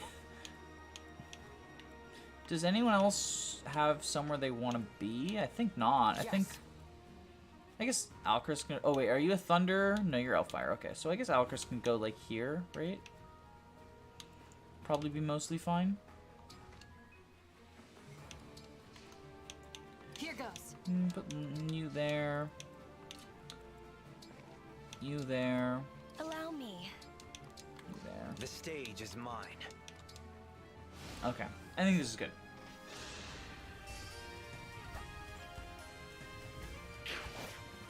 I want to get some experience on Alcris because I want Luna. After shit-talking Sandstorm at the start, I really want Luna so that I can be like, Luna's better than Sandstorm actually. And here's why. Me, an intellectual. Caught you sleeping.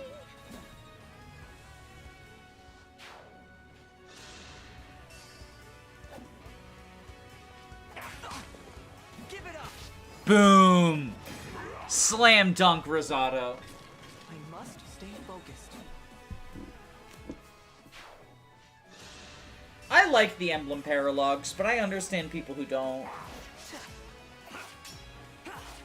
Cause like, I get it. They're pretty different from the other chapters, right? Like in a lot of ways. Hiya papaya time! I cheesed half of them with Astral Storm. Oh, because you can just lure the emblem into attacking, like into moving, right? Look what you made me do. I'm not alone anymore. Luna with Astral Storm is funny. That, yeah, I've seen that, and it's just, like, pretty incredible. Which is why I want to do it.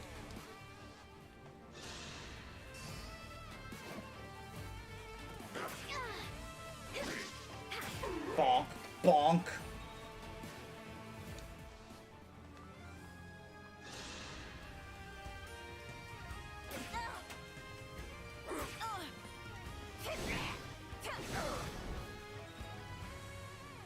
Kaga, Rectangle, and Thracius have PTSD thanks to Sigurd and Leaf. Did y'all know there's a hidden goddess icon in the Sigurd paralog? Like an invisible goddess icon?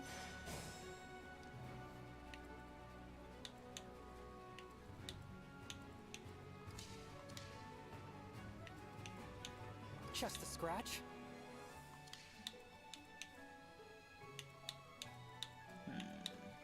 Give me an order.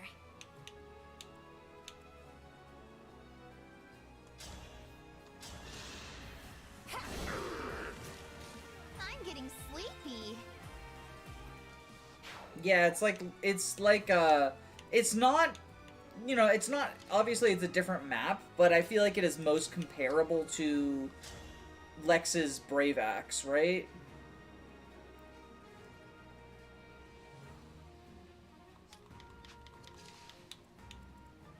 Retribution is due.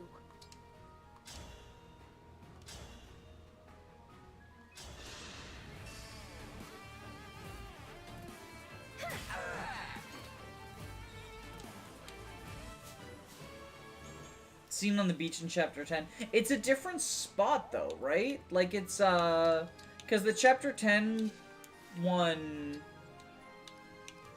is like south of the castle, right? And this is closer to where the rescue staff would, or the, this is closer to the this is closer to where you get Tearfang than anything.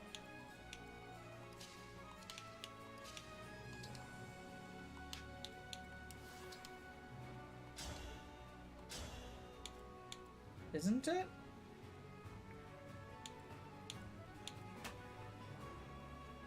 Yeah, we do this. Now I have you. It's Lex's... Well, that's a different map, though. Lex's event is in Chapter 1. I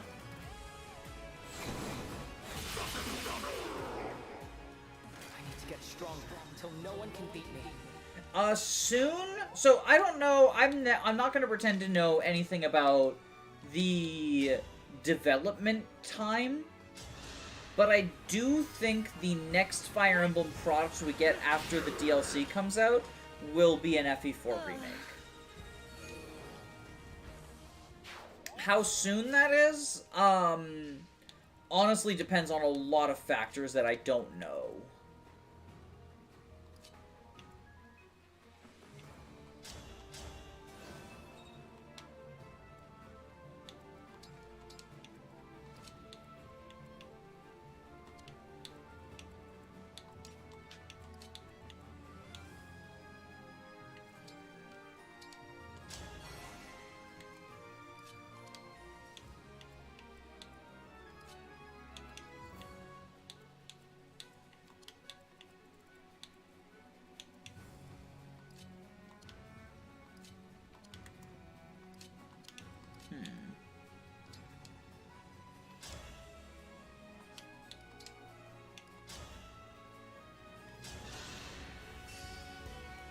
Yeah, the next one's supposed to come out on the 8th, right? That's 4 days from now. That's what, like, Tuesday?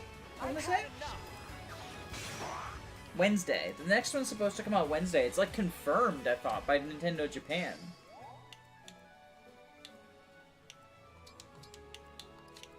So weird.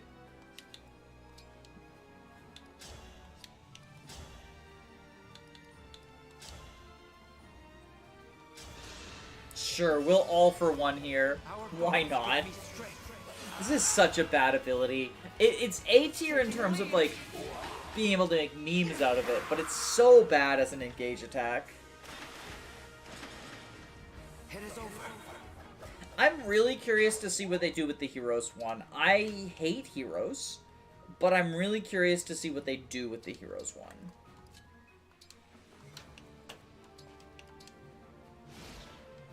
Because it feels like there's some fun design spaces they could do.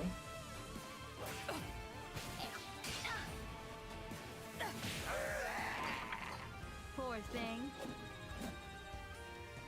Oh, that's a lot of experience. Oh, wait, fuck. Wait, no, I kill. Oh, wait, what? Is the Bolt Axe smash or some shit? Is this... Wait, what just happened there?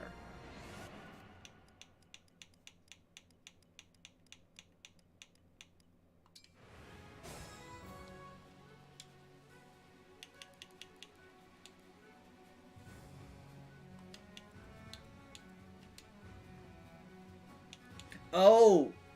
Wait, no. Wait, what? Did I just miss and not see that I missed?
The hero's emblem ring attack has the description of like the War of Peace. Wouldn't be surprised. You just crush them with skill description text. You crush them to death with the text of your skill description.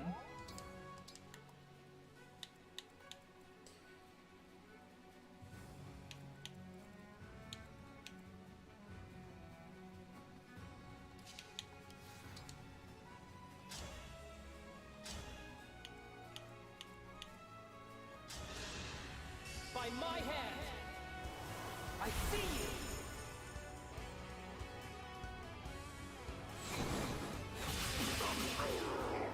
So we kill you. And now I think Diamant can probably tank, right? He's got 17 defense, 20 speed.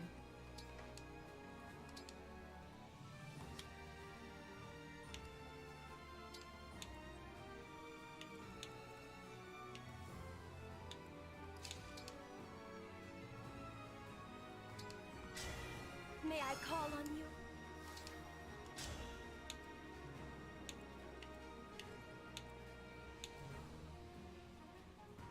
$26 times 2.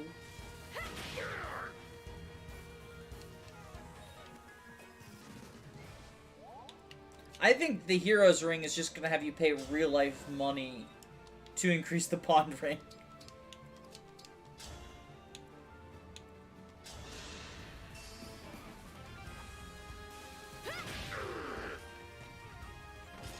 Who is your commander?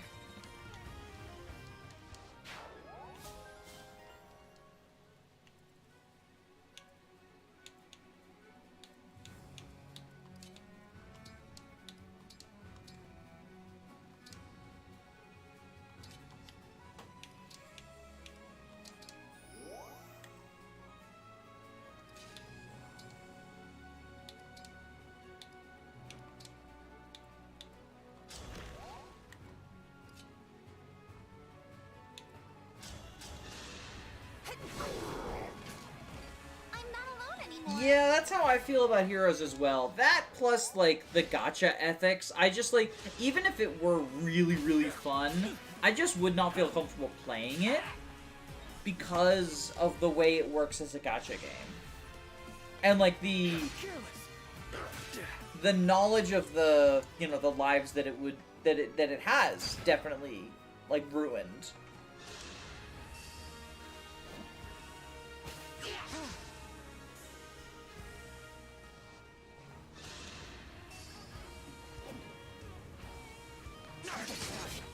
Are you ready? Wham! I must Best part of Heroes is seeing new characters, but gacha is a mega cringe. I like the art. I use the art for thumbnails. And it's sad now that we don't have Cypher anymore. Heroes is going to be our only way to get new art of old characters until we have remakes. I'm getting sleepy.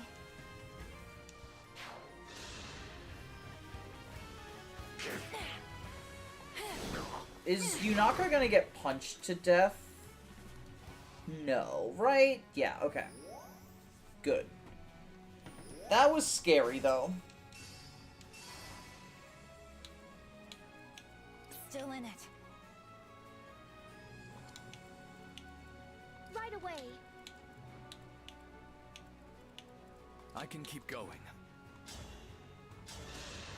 Alright, we can no longer... We can turn off his chain guard. Oh, no, we can't do that. Okay.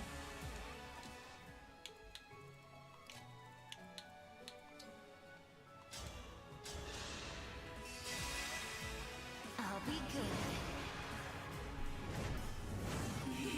Which unit is that is your favorite but got abysmal art?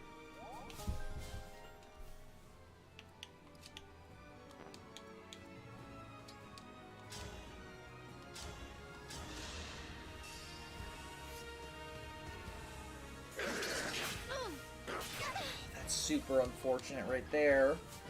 That's super unfortunate right there. These misses are a mega cringe, I tell you what.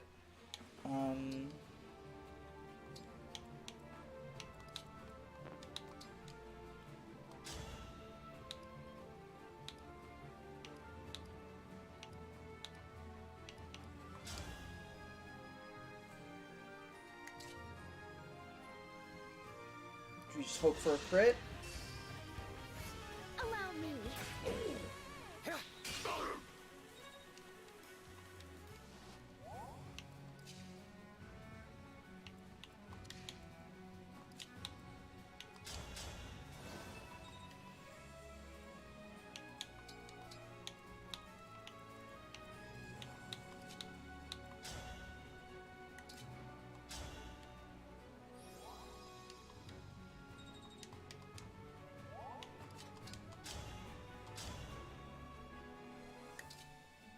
Okay, we can just kill with the silver bow now.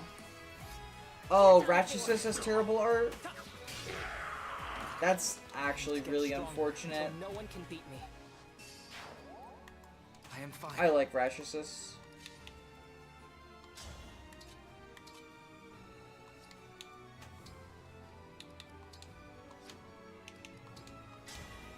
Lend me your...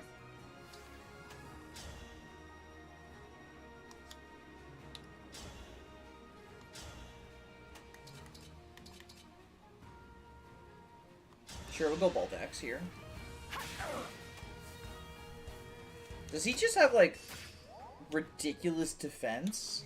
No, my Illyr just sucks ass, is all it is. Okay.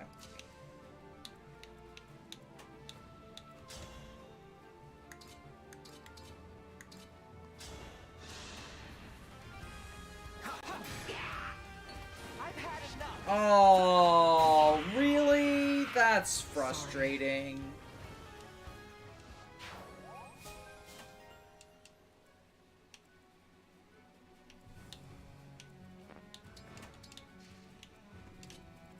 Why does intelligent systems have to be the way that it is?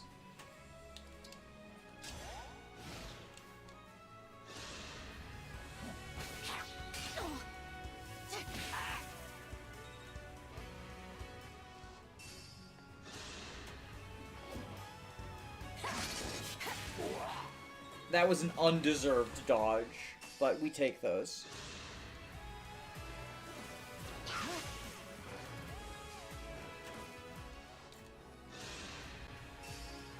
You know, this is actually, like, just playing this playthrough, right? Because it's hard mode engage. Even though I think hard mode engage is actually a pretty hard difficulty, it feels like I can just sort of turn my brain off. I mean, part of that is the DLC making things relatively free. But, it's nice. It feels relaxing. Like, this is a relaxing playthrough.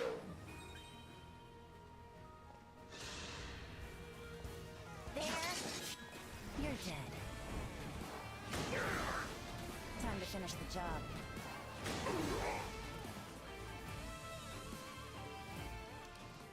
Yeah, she's not 15, right? Like, she's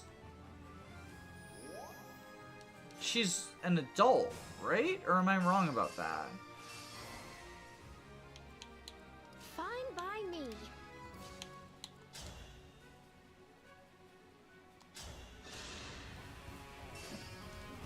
No. Heroes fans be like...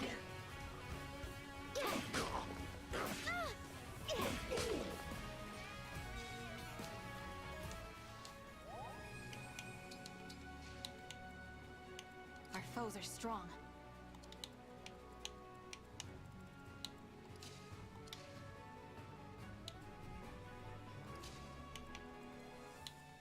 Oh, it's like right, because they didn't give, like, exact ages back then.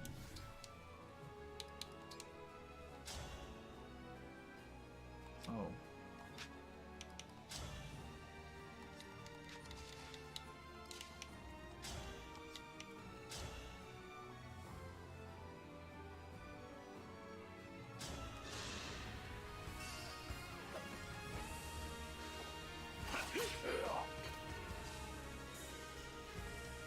Yeah, I think that's what I assumed too, but I don't remember.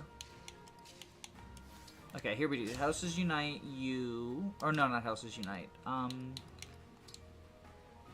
Raging Storm, U. Fandom Wiki says she's 15 according to unofficial sources. I don't trust the Fandom Wiki. We call it the Pitfalls Wiki for a reason.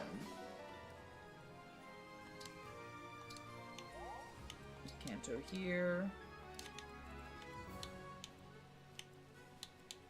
And then he's gonna unengage at the end of this turn, so I think we just...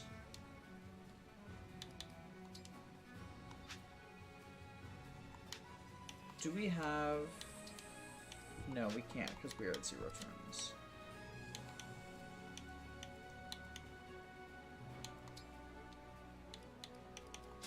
So we can just do this.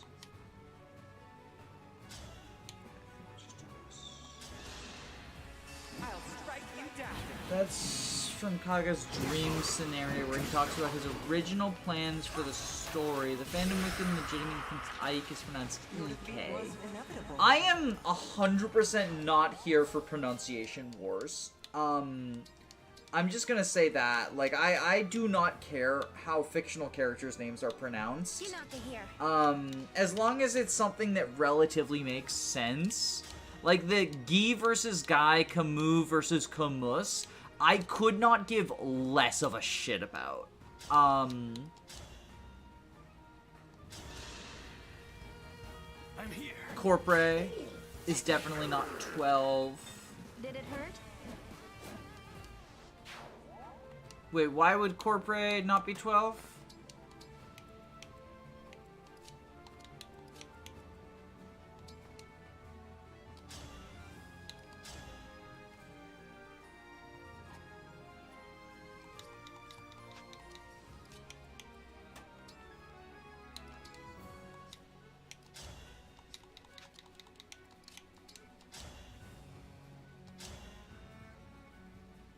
Oh, we can just do this. I mean, I agree, but EK... Yeah, EK is ridiculous. A good wind. But I also think, like... EK sounds like voice-to-text, honestly. Like, Google Maps reading things. You ever get, like, Google Maps reading a street name... and just, like, completely fucking butchering it, and you're like, what are you doing?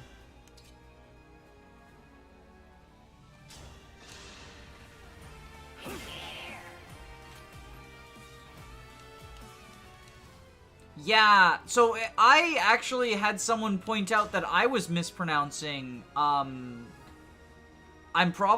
just gonna call him Noish, because I think it's pronounced Niche, is how you're actually supposed to call Noish. And I had no idea that FE4 names were, in general, Irish. And I am of Irish descent, and I'm not gonna say that I'm Irish, because I'm American. And I think that Americans who are of descent from a country that is in Europe saying, like, oh, I'm German, I'm whatever, is, like, one of the most obnoxious American things out there. And I refuse to be a part of it. But, it was interesting to me. Oh, you don't even have weapons. Cool. Nisha? So, according to a comment that I got on my FE4 video, it was, Niche, I think, but I might be either misremembering or mispronouncing how the phonetics is done. No, when I say I'm not here for pronunciation wars, it's not like, you know, someone being like, hey, actually, that's a real name and that's pronounced this way. It's things like, actually, it's Camus, not Camus, you absolute fucking moron. Like, that sort of stuff, I am 100% not here for. But the... Oh, fuck. Oh, no. Wait, fuck. This is actually bad. Yeah, Ike is moving now, I know. Hold on a second. Hold on a second. How are we gonna get out of this one?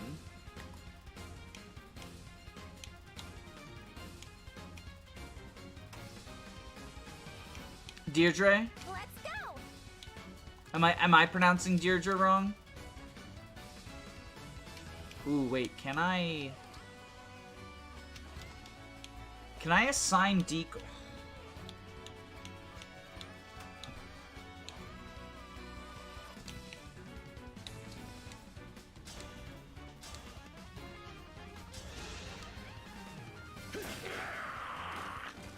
You put up a good fight. Deirdre? Okay. I am 100%, like, I'm probably gonna pronounce things wrong. It's just sort of... I'm sorry. It's just gonna happen.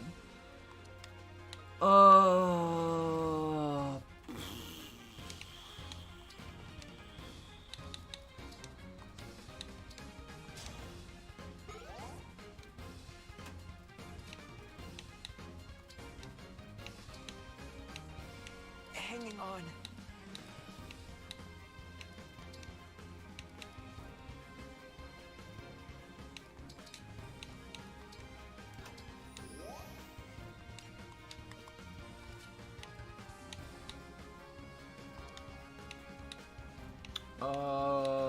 Not looking good. No, this whole situation is not looking good, TBH.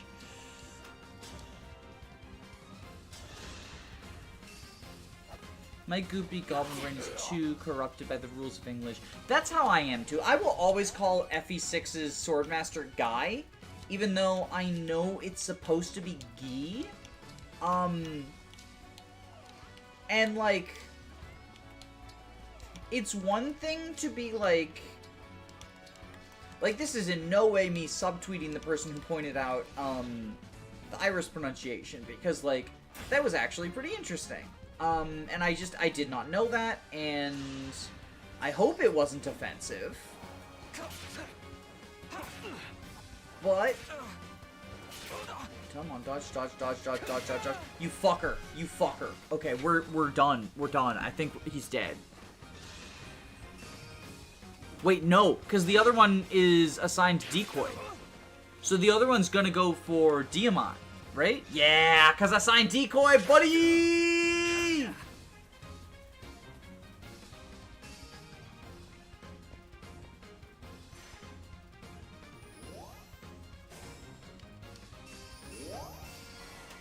Okay. Next up. Won't give in.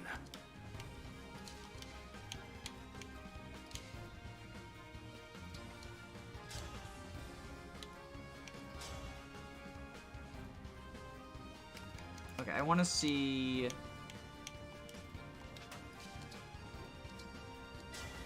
Cute, man.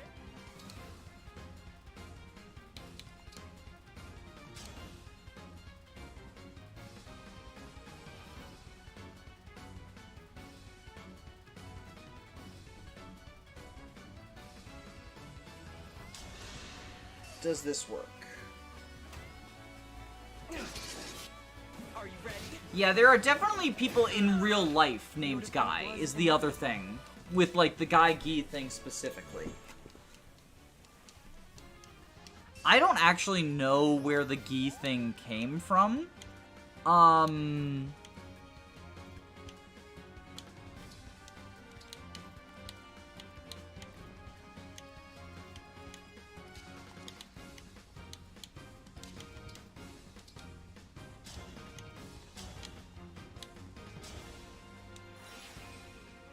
Yunaka time!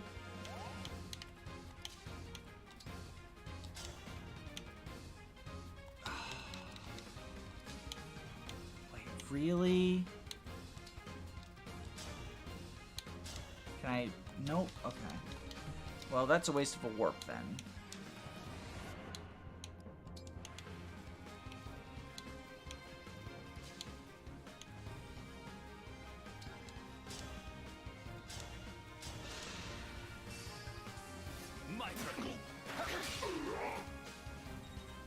Get that. Danceroonie.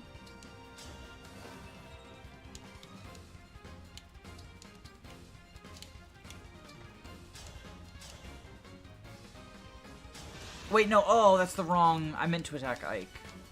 Fuck. I'm so glad that I have Time Crystal to make up for, like, my fucking misclicks. I will be 100% honest. When I Iron Man games with Rewind... There's... Oh my god, there's something different about you, Fagato. He says, do Alcrest impersonating Fagato.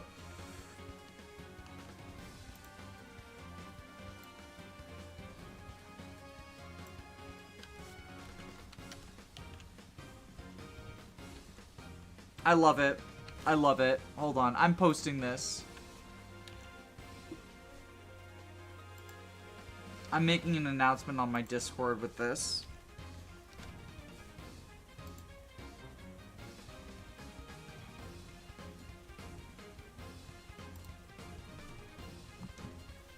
I decided since I was fighting you, I should be extra serious. You have no intention of losing then. I see. You're looking pretty sus, Fagato. We're doing this? He saw an archer and assumed it was Fagato. Ike is racist against archers.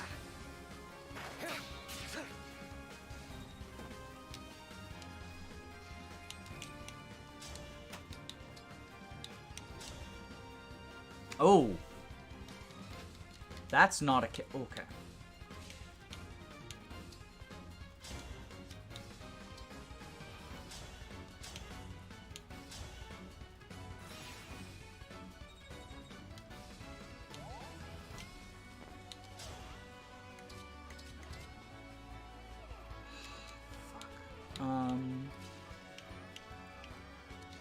Fuck.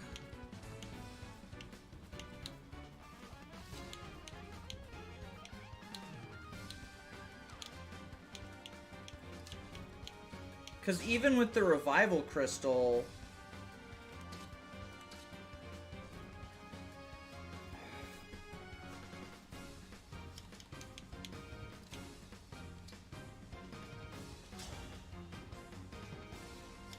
Oh wait, no, we can do this.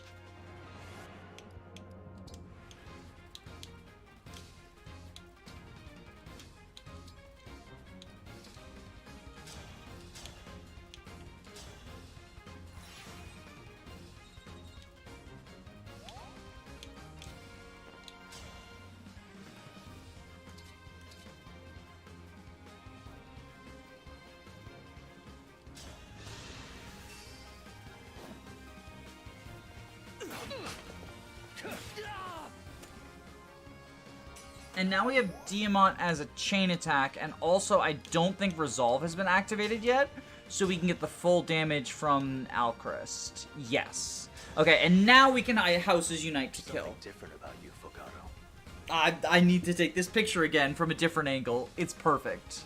I decided since I was fighting you, I should be extra serious. You have no intention of losing then. I see. Never. We're doing this, and I've got to win. I'm here.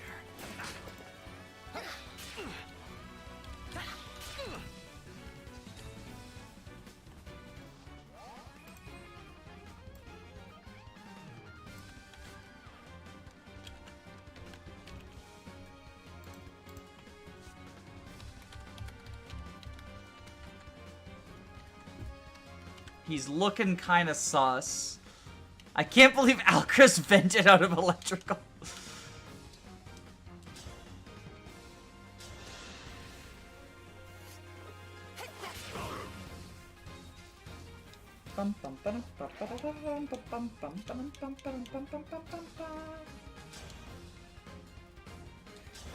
Then we just do this. I'll strike you down. Here it comes. It was a good fight.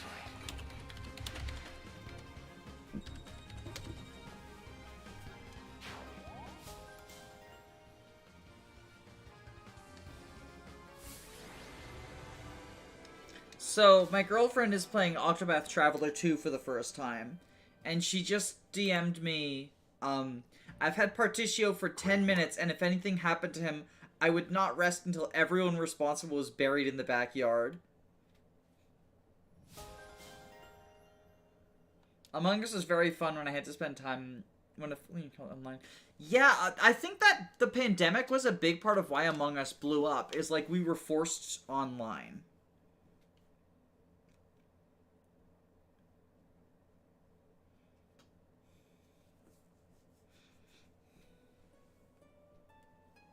Okay, so we've done a couple of paralogs. I do want to do some monastery or some Somniel errands, but I'm aware of how unstable it is, so I'm going to be frequently saving. I also want to minimize the time I spend in there as a result. So do we have Forge recommendations?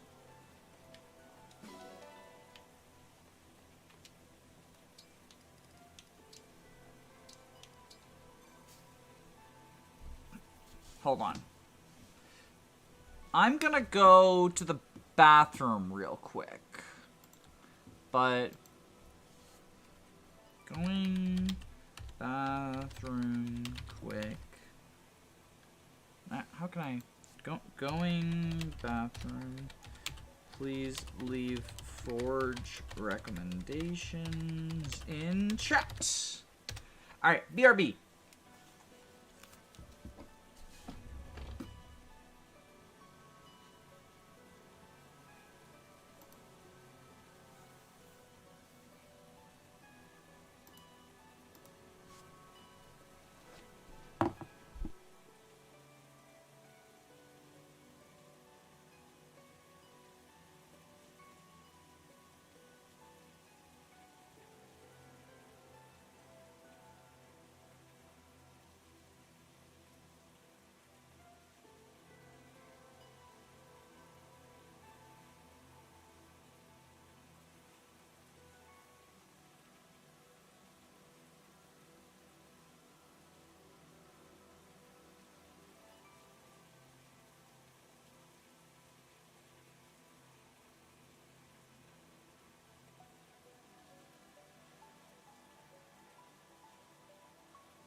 Hold on.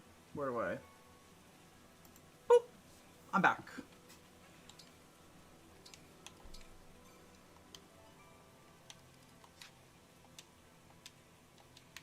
Hello.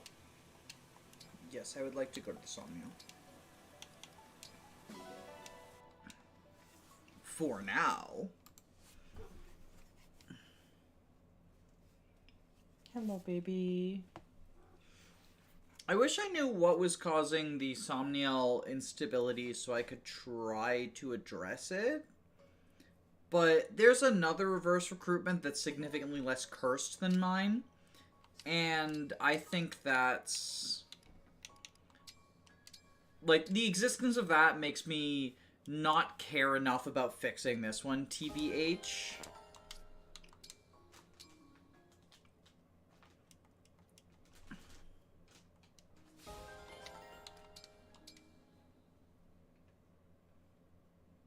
Yunaka, tell me what you have planned for the upcoming Brodian assembly. Sorry, could you try again? Only one of my ears was ready that time. I know you've been asking around for details on the upcoming gathering of Brodian officials. Oh, this is perfect. What? Brodia is my treasure, as are its people. If you have any criminal intentions, I will stop you. Whoa, whoa, whoa! Hold up! Back it up! I think this might be a misunderstanding. Oh? What exactly am I misunderstanding? You are lying about your identity, are you not? That's... well, Don't bother denying it. You fooled many, but I know your true profession. You're an assassin. I assume you didn't consider someone like me to be a threat. As a noble, it's my duty to keep my people safe. And I can tell that you're up to something. I've already gathered all the evidence I need. If you don't confess, I'll tell everyone about you. yeah, it's true. I was a Brodian assassin. Honestly, though, I've put that life behind me. That's not who I am anymore. Try harder. I'm telling you the truth. Look, hear me out at least, please. I'll tell you everything. Oh. I'll hear what you have to say. I get it. But later. I didn't make Know that this, connection. Yunaka. That's funny. I To get protect it. Brodia, That's I an can and Octopath will with Traveler the heart of villain. cold steel. No mercy. This Yeah. is the opposite of Pandreo. True, it really is.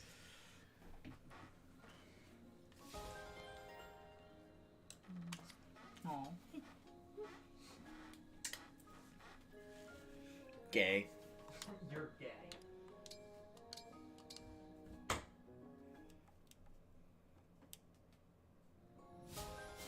I love my wife.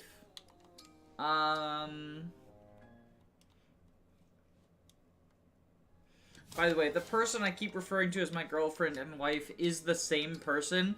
I'm still getting used to calling her my wife, because we only recently got married, and I'm very, very, very, very, very, very happy about that.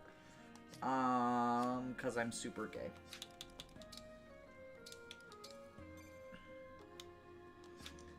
Alright, let's pick up the doggos. I'm prepared for a crash. I'm sure it's like a mismatch of someone's, like models causing it or some shit. Thank you, I was not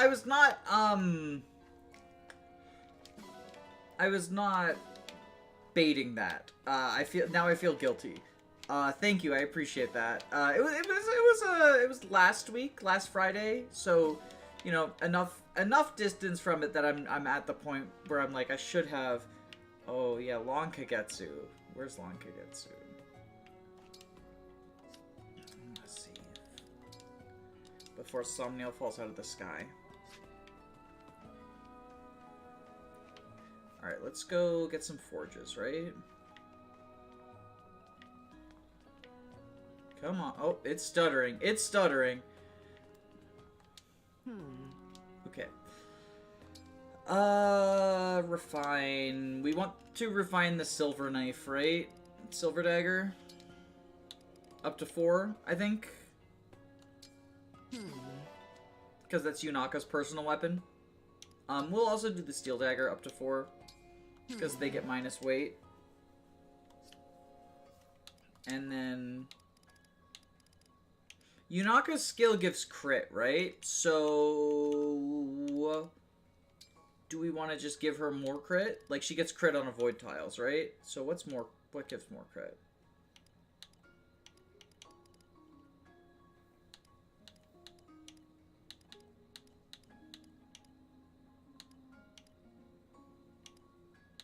The Camilla one gives +1 weight. Oh, but it gives minus avoid, minus dodge. We don't want that.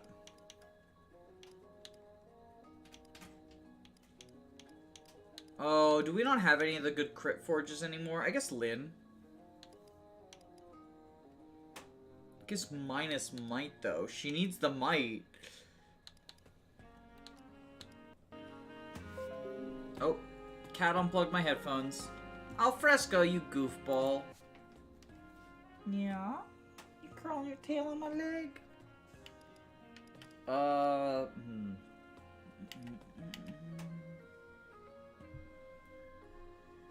We do this. Plus might, plus avoid.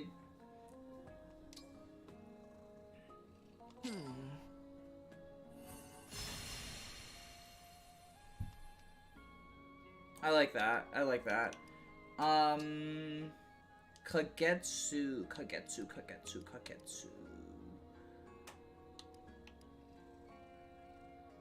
The weight doesn't matter that much. Yeah, I'm worried because Yunaka has, like, very bad constitution. It's not her only problem, but it is a problem. What do we want to give Hector's? Because Hector's is, like, super... Or not Hector. Ike. What do we want to give to Ike? The Ike one.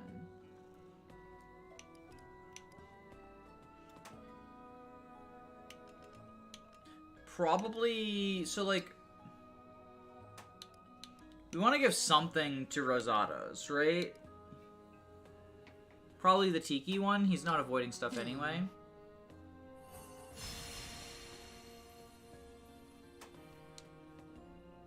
Yeah, I'd say you give the Ike one to someone who's getting doubled by fucking everything anyway.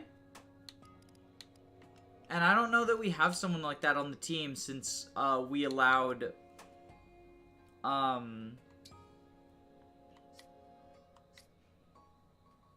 Since I allowed... What's his name? To die. Louis. Sadly.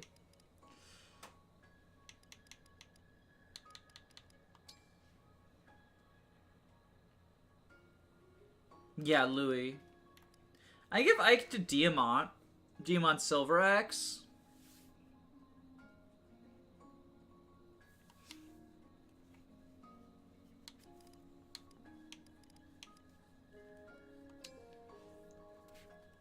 And we can give Diamant the other Silver Axe. So that if he wants, he can always have one that is and one that isn't. I'll be here.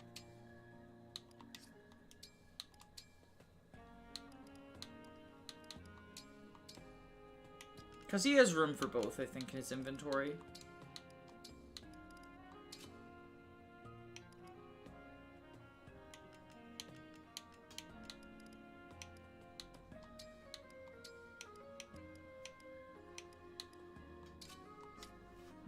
Because now that Silver Axe actually hits harder than the Iron Great Axe.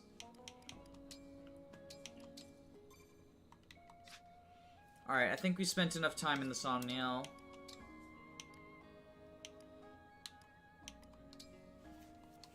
My current thoughts, chapter 14, and then that's probably going to be the end of the stream.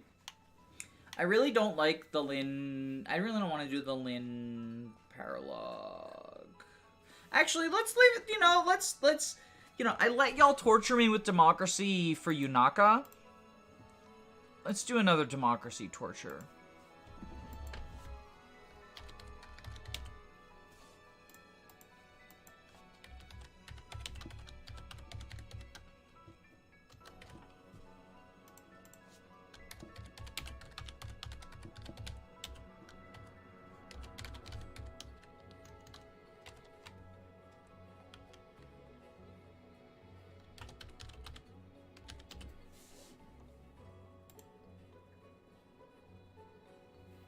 There we go. I'll let y'all vote. Bum ba-dum, bum ba ba bum ba-dum. Ba da da da da da da. Bum bum bum ba-dum. Ba-dum bum bum. I'm gonna go throw my lunch in the microwave and I'll come back, and whatever the poll is at when I come back, that's what we're doing.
Alright, I'm glad to see that at least the majority of you are based instead of cringe.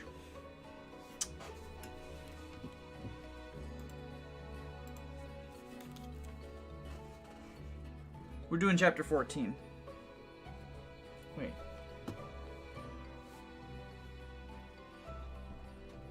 Hello?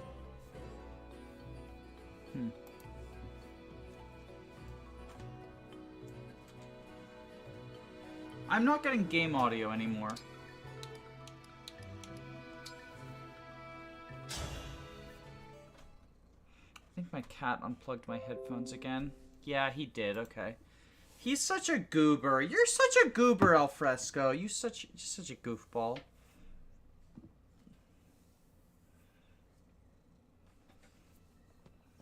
Queen Sephoria! Finally! Took you long enough. Took you long enough. Go! Yeah, I don't think so. And don't you dare come any closer. I've got an emblem ring. It'd be so easy to kill her. Sorry, everyone. I didn't realize she was still on Elusia's side. I don't see any other soldiers. Did you get in by yourself? Uh-huh. I told the guards I'd been separated from Ivy, and they let me walk right in. Now, you Elusian guards suck ass confirmed. hand over the rings, or I kill the queen. Oh, not Elusian. Solmise. Don't do this. Ivy, it's been a while. You know, I thought you were dead. I was so relieved when I heard you'd made it. But now what? You're with them? Well, Since Actually, Father Ivy is dead. sacrificed himself. Saline, you were correct. Ivy is dead. You heard correctly.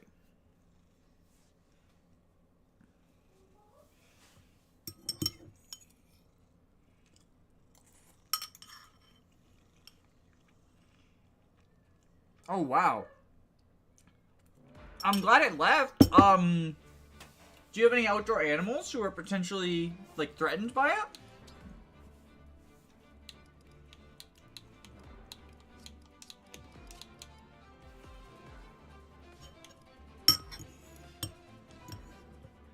Holy shit, the based Jade versus the Virgin Louis. I was wrong. I was wrong. Jade is so much better than Louis. What the fuck is wrong with me?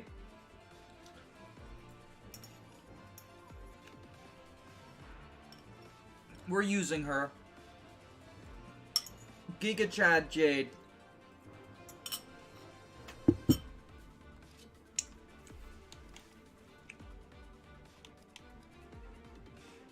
You absolutely told me so. Fucking caught in 4K.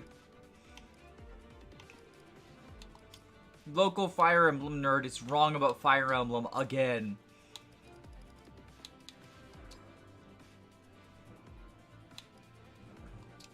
Sir Ike. My turn?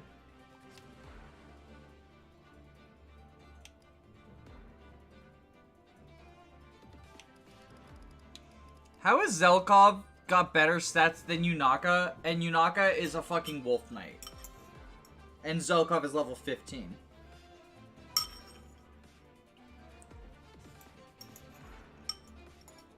And this is with the Tiki emblem as well.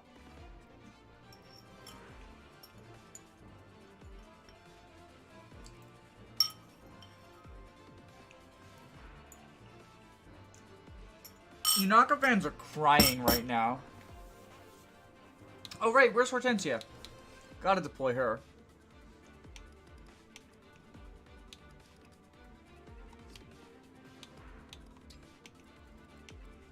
Yunaka fans are crying right now, weeping tears of sadness.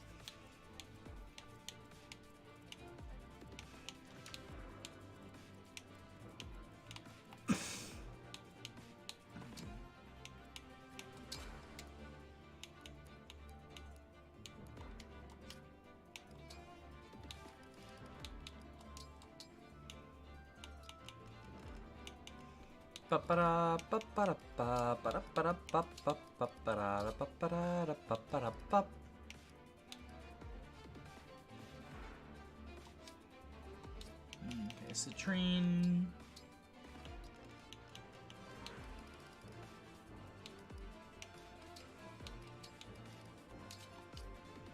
You get that. You're fine with that.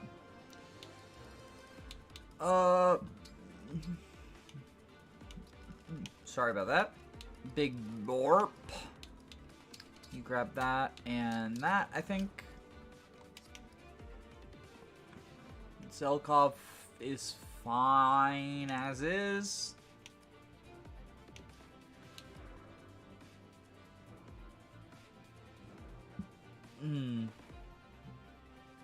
This might be a good time to send Pennet into Wolf Knight.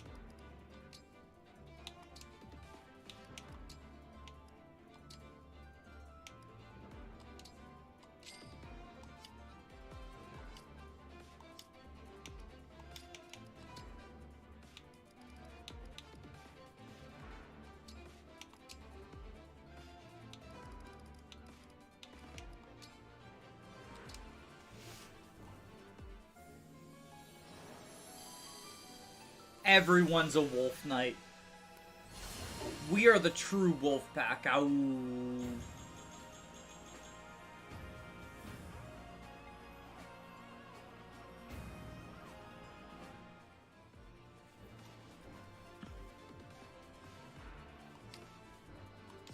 Okay, now armory. Because we gotta buy a knife for her. We gotta buy a knife for her.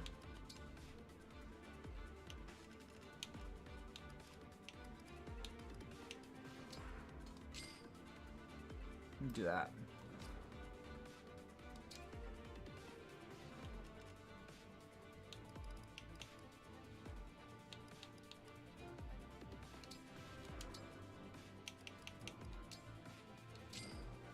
Oops, all furries, exactly. They're all furries now. Zelkov's on his way to Wolf Knight too. Like, don't you think I'm not? Don't you think I'm letting this motherfucker get away without a tail? They're all going Wolf Knight. Everyone's a furry, and then we can have Pandreo be the true lord of the wolf pack. They're all members of his flock. Zelkov actually looks really good as a furry. I actually really like. I love Zelkov's design as a wolf knight. I feel like it looks really good. He has a black wolf too, to match the fact that he's a black character. Which I like that the wolves are different colors. I wish that there was more variety than just like you get a wolf because of your skin color. Although part of that is a problem of everyone in Fire Emblem is white, so it's just a bunch of white wolves. But that does make Zelkov look even cooler. He's unreasonably hot normally as well.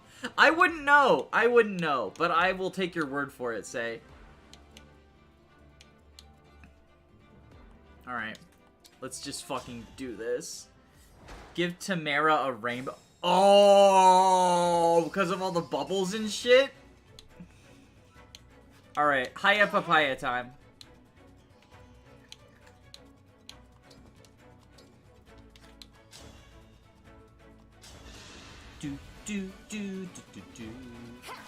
This is the coolest music too.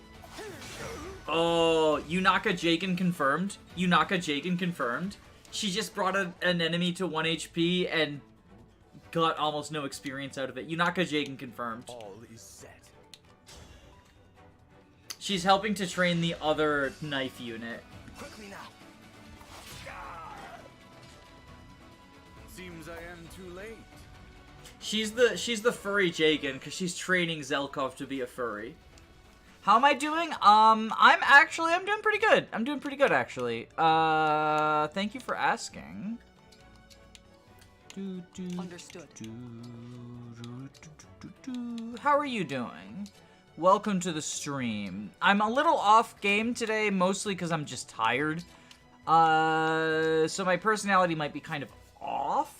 Most wolves are blonde, only Marin's is pure white. That's true. That's true. Zelkov's is like is brown though. Is dark brown.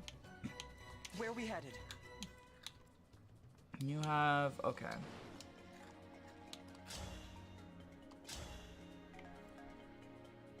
I might not even need to have the overkill Steel X +3 on Rosado anymore. I can give it to anyone now. Ivy's Wolf should be black too. I actually don't know what Ivy's Wolf is. I have never reclassed Ivy. Because I think Ivy is just like, is perfect as a Lindworm. Okay, well we do... All right.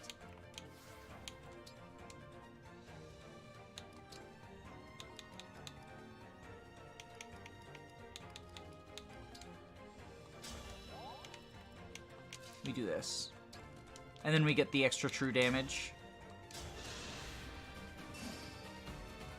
Ivy gets black armor as a general. It's cool. Don't do that, though. Would people be interested in a engage PMU where everyone could submit one incredibly cursed unit and I would modify my ROM for those unit, like for the characters to join as that and have to play that way? The stage is mine. Because I think that would be an interesting... Because, you know, PMUs traditionally are somewhat limited in that, like, you know, you can pick what units someone uses, but you can't really make things extra cursed. You can be like, oh, pick Nino. But you can't be like... Sorry, but Sidal is a wyvern now. Fucking deal with it. Or something like... You don't get a dancer. You have to use Sidal, but as a general. Or some shit. I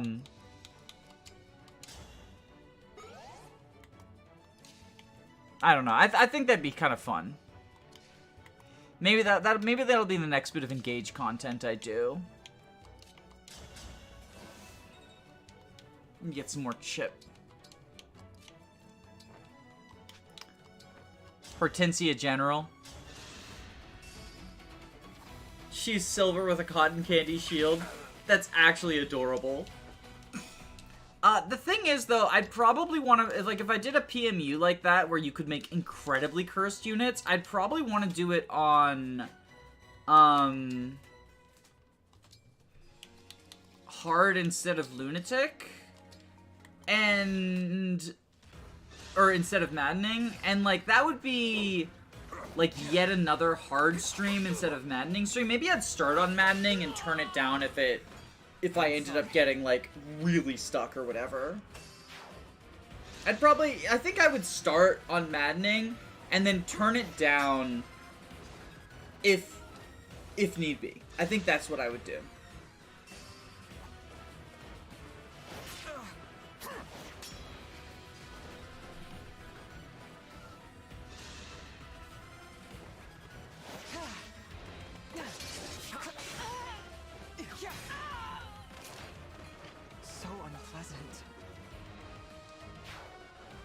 Yeah, maybe I'll, yeah, I think that's what I'm gonna do. I think that's gotta be my next engage run. Is an incredibly cursed PMU. Hello there, thief.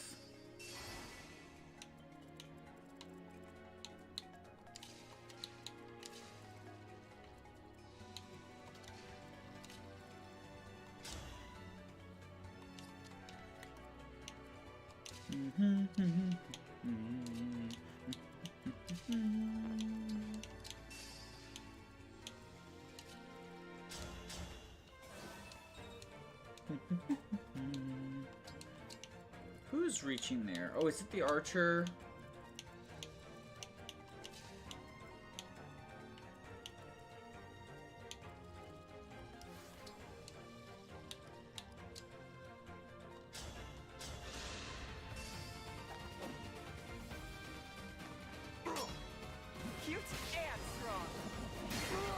Oh, did they make unique outfits for them? I guess they did, because Panette has a unique fighter outfit.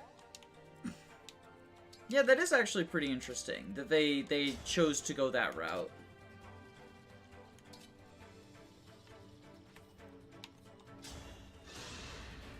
I wonder why they did that. I'm fine with it. I wonder why they did that.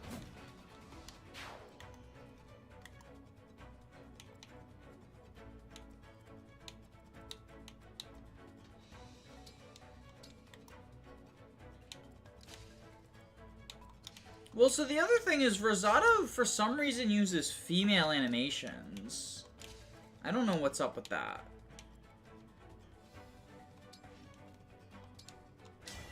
Emblem, engage! Wait, is that a armor slayer? That's a hammer.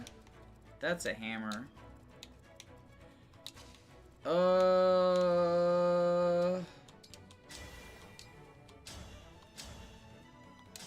Don't want to deal with the hammer. Don't want to deal with the hammer.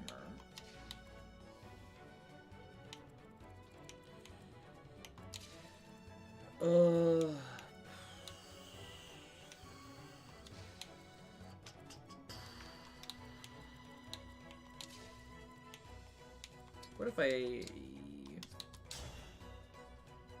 just knife you? Ah, yes, lazy. Yeah, it is lazy. Well, and the other thing is, because I have the ability to modify my game such that they start in those as well. Oh, wait, I could just lightning. Since I only have to deal 1 damage, like, this just, I think, makes the most sense. But I could modify my game such that they all start in their cursed builds as well.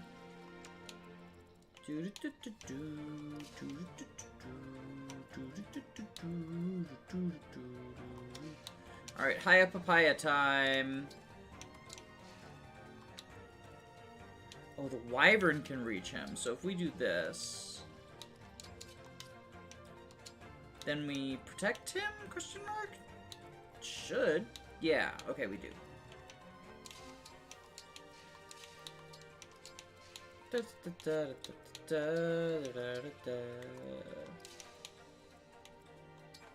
So I think that's what I'm gonna do, and I'll take this as an opportunity to plug my Discord, because that's where I'm gonna make a PMU channel.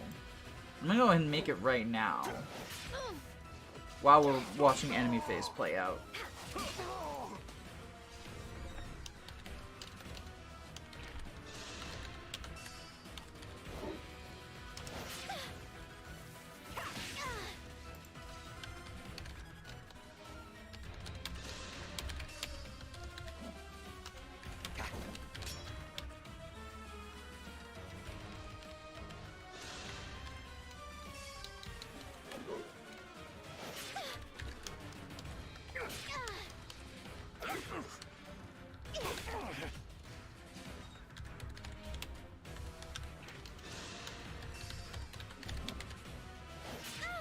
Dodge, dodge, dodge, dodge, dodge, fuck. I blew it. Someone like me got to protect the princess and a deity. A dream come true.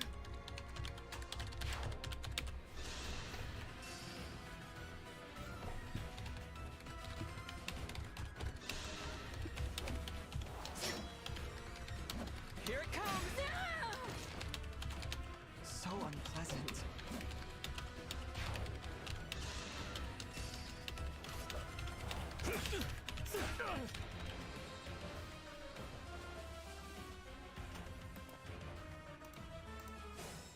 I will modify. I won't let anyone die.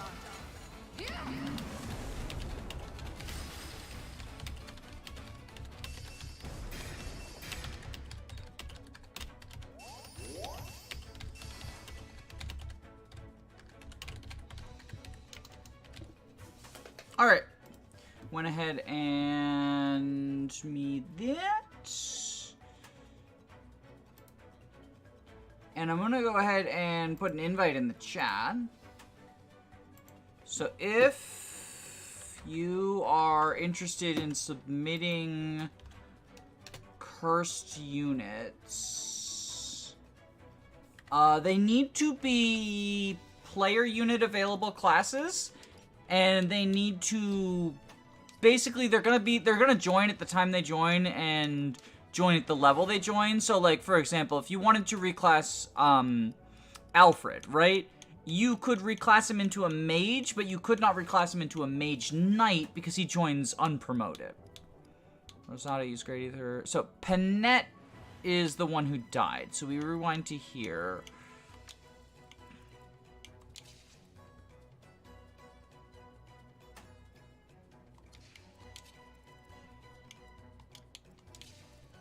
I think we have Panette. I think we still have Panette attack, but I guess because here is where she died, right? Because she took everyone. So I guess instead of that, we'll just have her move forward one space. Yeah, no Enchanter until it comes out in the DLC.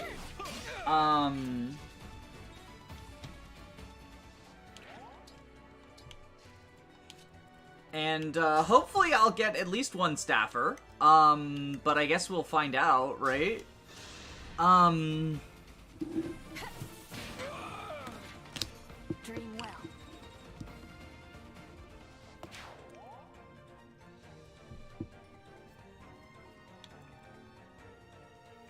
I can put Corrin here, or Alir here. No, I'd rather just have Alir go there.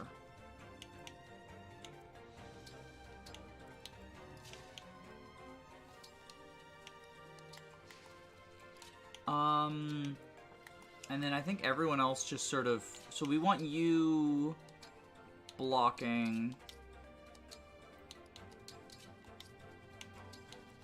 We want you blocking, we want you blocking. And everyone else just sort of is in a line. Alright, now we try. Because it's Alir backwards, and this is reverse recruitment, so I thought I was being very funny.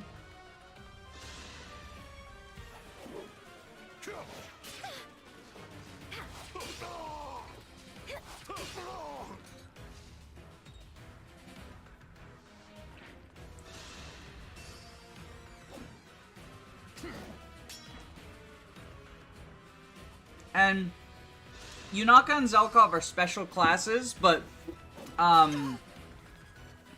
they are considered unpromoted just because they're, you know, under 21. Sorry.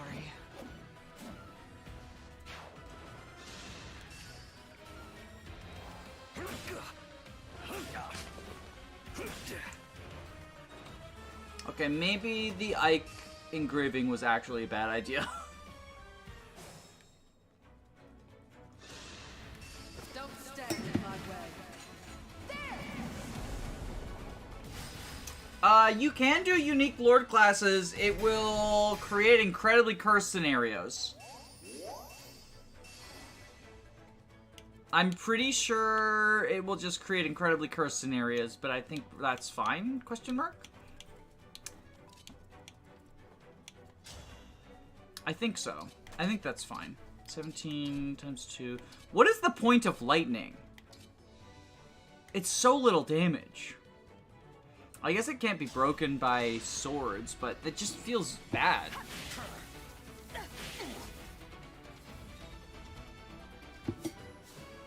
I have to test them to see, but for now I'd say submit them and I'll test to see if it crashes the game.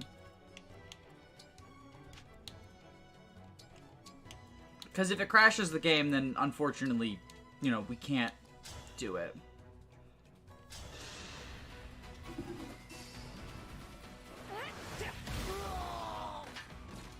Please forgive me. You say that, but I think the Fate's Brave weapons are good. They're just, you know, they're more situational.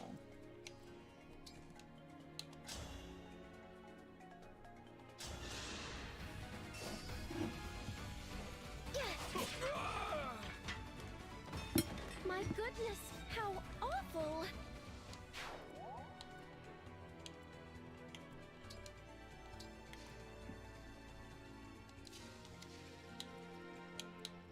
Alright, Alchrist. Shoot him down. Yeah, I think that the classic Brave weapons needed a nerf, though. I think it's fine.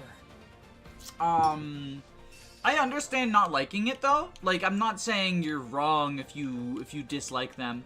I think that they are a needed nerf to something that was too powerful. Illumation. I also think, can you imagine if in an infinite use game, Brave weapons were as good as GBA Brave weapons? Like, it would be ridiculous.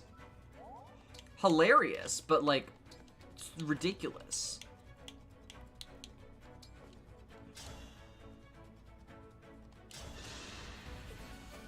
Bum, bum, bum. Illumation.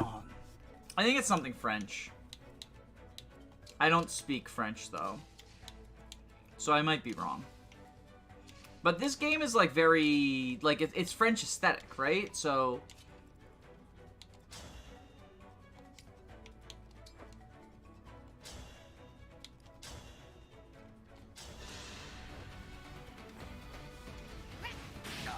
What is the difference with how they did them in this game versus the other one? Oh, did I forget to send the invite? Or did I put that in chat? Because I just saw that I didn't copy it. I did put the invite. Okay, cool. Cool. I saw that it was, like, still open, and I was like, oh, did my ADHD kick in? Because it be like that sometimes. I think we want to give a rival crystal to Sadal, because otherwise I'm probably going to get him killed. For all our sake. I thought the whole... I thought the whole world was French. Because, like, the Pyrenees are all named after French names for flowers. The Brodians are French names for gemstones. Oh, thank you. Yep, probably your cousin too. Yeah, I think it is. From my old job. Oh, is that our marriage certificate? Fucking about time. Yeah, right. Just bonk you, I think. Ew, the French. So unpleasant. Well, so the Brodians are all the French names for gemstones. The Illusions, are they colors or... No, they're flowers. No, what are the Illusions? Yeah, Hortensia is a plant, right? And Ivy is a plant. I know the Solmise are deserts. Maybe I'm wrong. Maybe it's just the Brodians and Pyrenees that are French names. I claim this victory.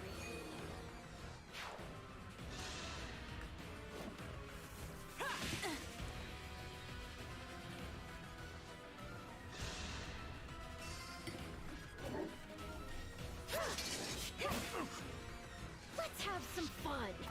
Even with that crit, she's not killing. Who cares? I love Pinette. Thank you for the congrats. The soul names are Italian deserts. Okay. I did not know that.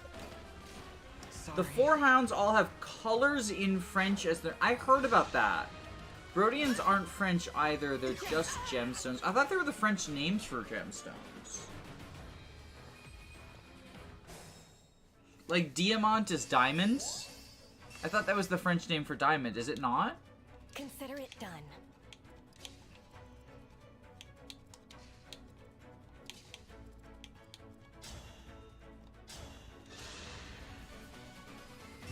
They're just the regular gemstone names with the exception of diamant. Please forgive me. I did not know that. I guess diamant is just like... They just didn't want to name him Diamond, I guess. For whatever reason. I had to stop you. So Diamant is French, so I'm not completely losing my mind. I just thought all the other ones were French because one was, is what I'm hearing. So I'm partially losing my mind.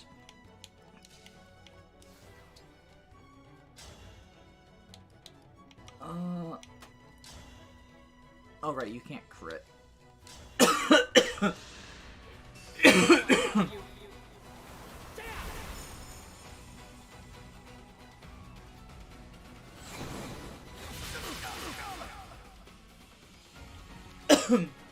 Sorry.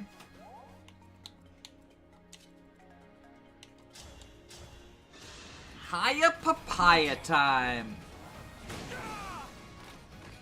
Another kill for me. Saphir is French, yes. For Sapphire.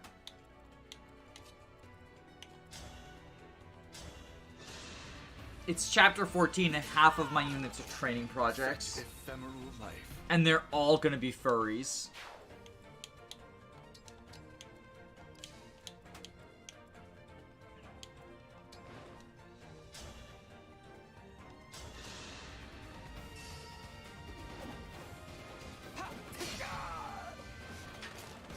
So unpleasant. Wait, I just thought of something. What if I make Rosado into a wolf knight?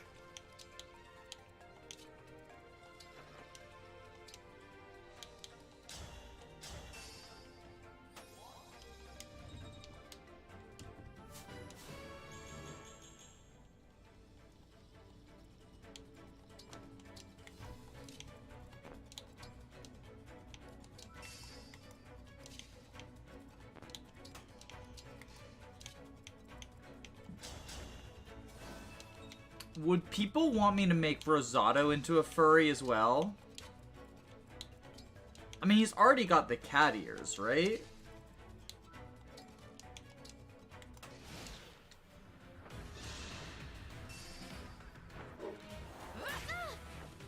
I'll beat you to a pulp. I'm sorry you had to see that.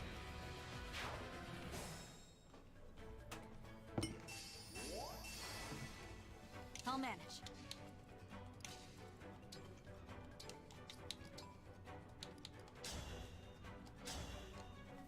Do that.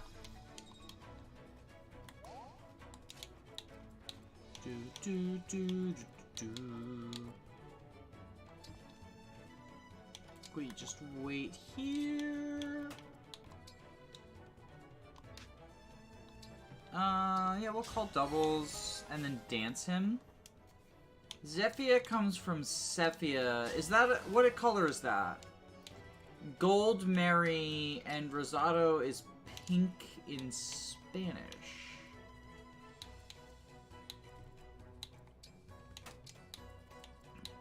I'm ready. Yeah, Goldberry also does have the yellow goldy design. Like her outfit is yellow, which is a kind of a gold. Here goes.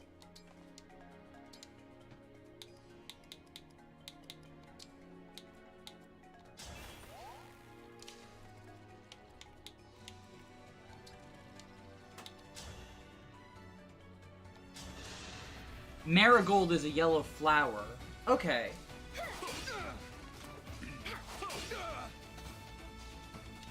Bum bum bum bum bum.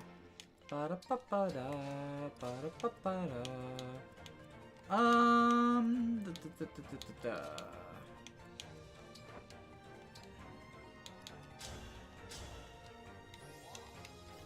I want to make a poll on it. I'm doing this poll thing very often. But I want to see how people feel about furry Rosado. Sorry. Start a poll? Start a poll? Why can't I start a poll?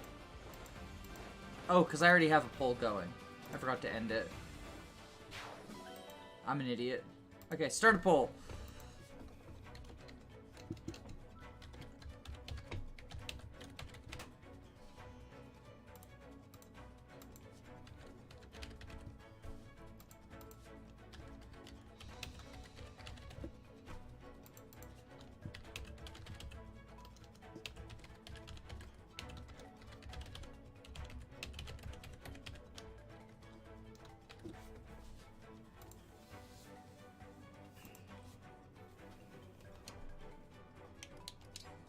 Get the steel blade. Just have him, I guess, just go here.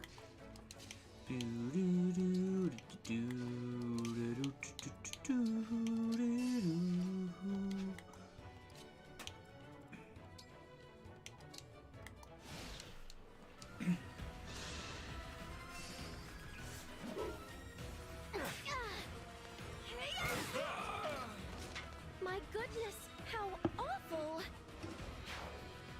Keep in mind, I don't think his wolf gets ribbons. If that's the deciding factor, I don't think his wolf gets ribbons, and that would, suck.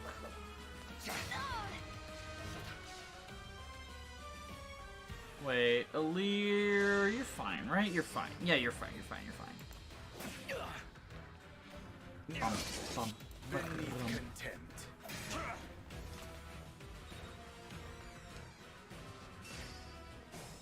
Okay. Yeah. Retribution is due.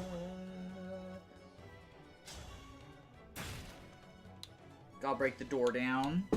Bum bum bottom bum bottom. Yeah, we can do this. Dum bum bottom bum bottom. Bottom bum bum bum bum bottom. Ba ba da ba da. Ba da ba da da da da da. Ready yourself. Dream well.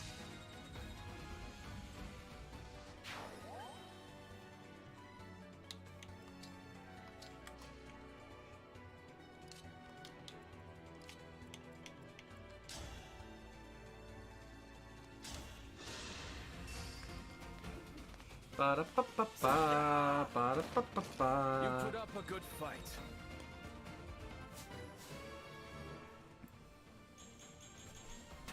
I support Furry Rosado like a true patriot. Hell yeah. Hell yeah, brother. Furry Rosado is the only Rosado.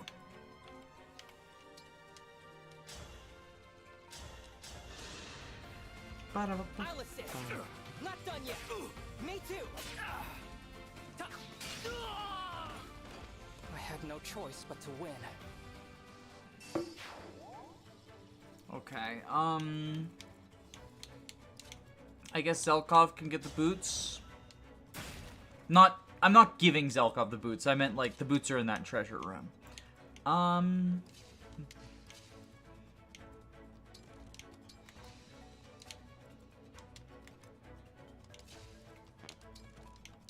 The reinforcements are gonna show up soon, so I want some people there ready for them.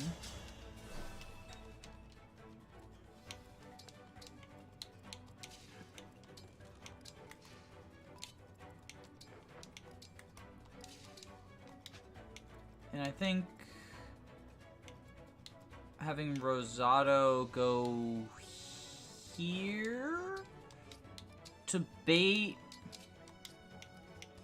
is good. You all move forward. That's good. I think that's good. That's good. That's good. Ba-da-ba-ba-ba-ba-bum. Ba-da-bum-bum-bum-bum. So unpleasant.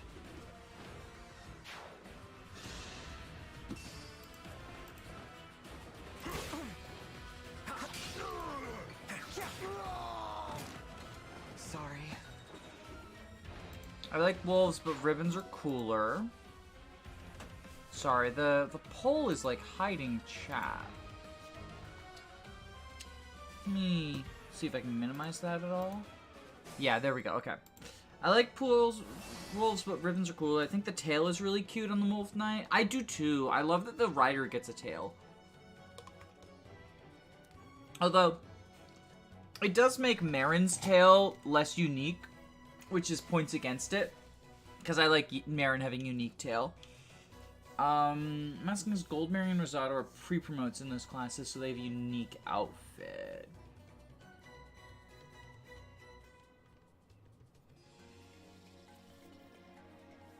Yeah, so I think if, for example, Rosato is a sword wyvern, he has the same outfit, and the reason for that, the reason I think that is he's a sword wyvern anytime he's an enemy.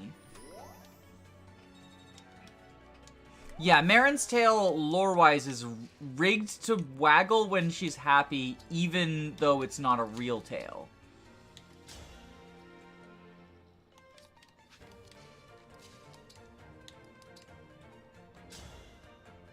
Which is baller.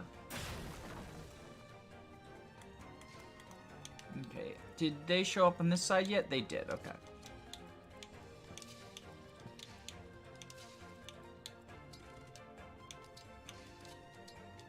How does he do? Does he just fucking die? No, he doesn't actually, surprisingly.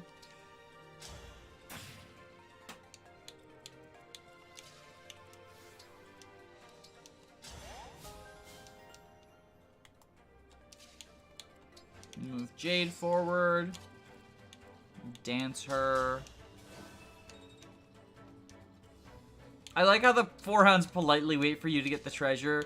It's true, though. It's kind of weird, but it's fine. I guess I could bait them, right? Like, if I really wanted to. He's just physic, right? Not silence? Yeah. Silence is a maddening only thing.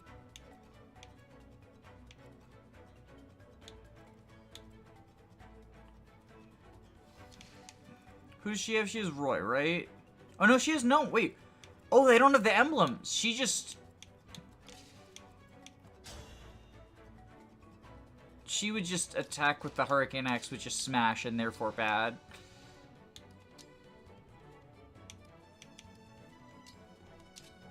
I think Rosato can kill her before she can Hurricane Axe him. I think it's fine.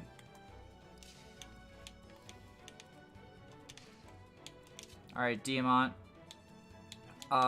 You know, you can actually go help out as well. And Alchrist, I would prefer to be able to do the Astra Storm bejigger.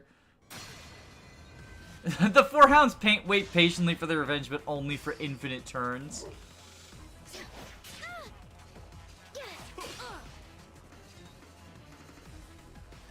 Marnie will definitely suicide with the Hurricane Axe. Wait, I think I got broken, though.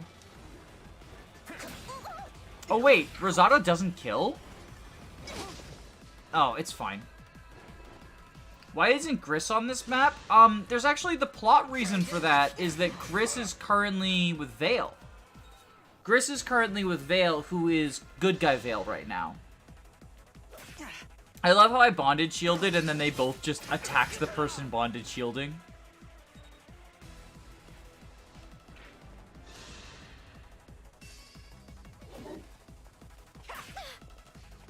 I know it's flyer effective, but Marnie is like no magic.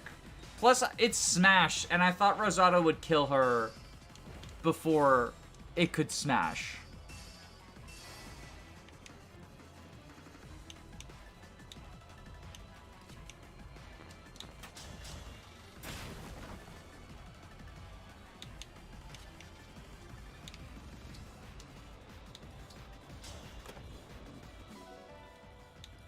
There we go, got the Radiant Bow, my beloved.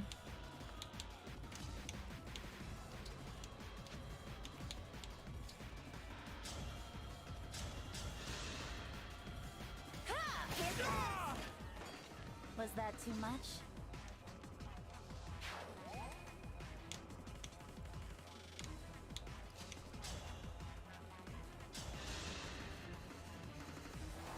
Beaten by a bunch of weaklings. Wait, does she not have revival crystals? The floor's slick. Oh, I thought she had revival crystals. Is that also only on Maddening?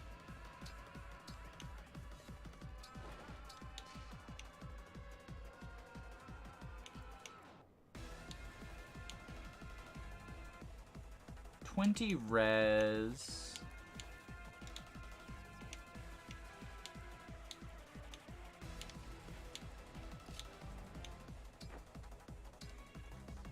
Wait, oh no, it's Citrine who has obstruct.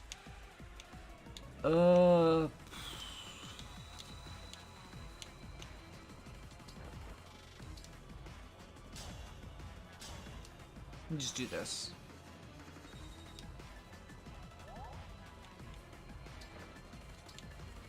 All right.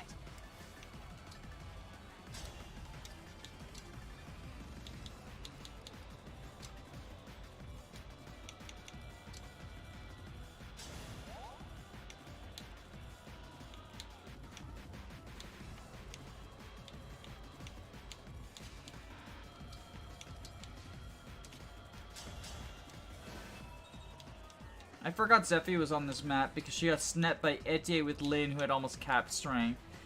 That is my current Alchrist plan.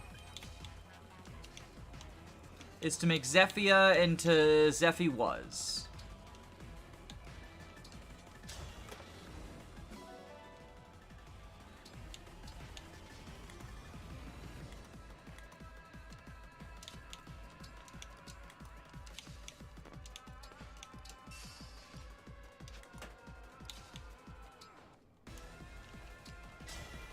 Emblem? Oh, she can't reach with bolting. Well, we'll engage next turn then. That's a waste of a physic.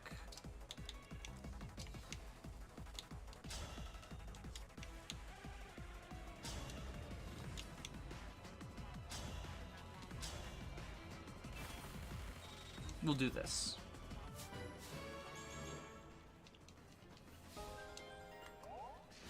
Okay.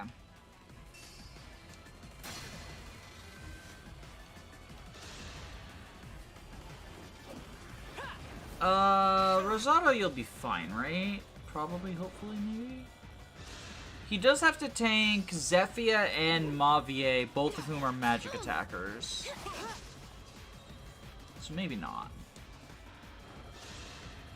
Oh, never mind. Well, if it isn't my fate, don't you worry. She's going for Rayla. Did you couldn't have Mavier can't reach, though, because of the smoke, I think. Fuck, no, he can. What? You're on. Okay, that's actually bad. Instead of... because the smoke affects Rayla as well.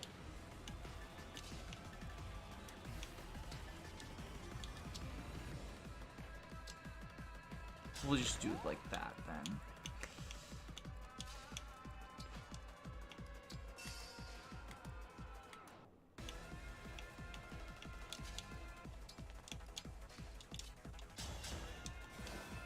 We got this, I promise.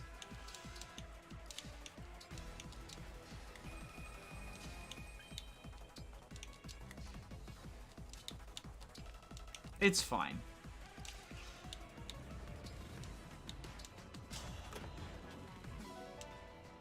Silver Spirit Art, the most important treasure. What's funny, the bond skill that gives you an extra engaged turn is actually really bad for anyone using Lyn. Oh, because then you don't get Astrostorm as often? Yeah, I've heard people say that it's always bad to have extra engaged turns. But I think it depends. I think situationally you're going to want to refresh more often for some of the engage attacks, right?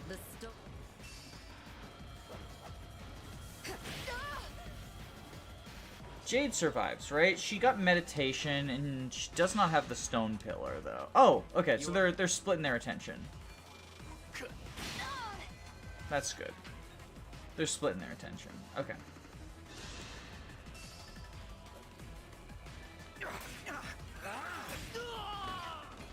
I will not dig this grave.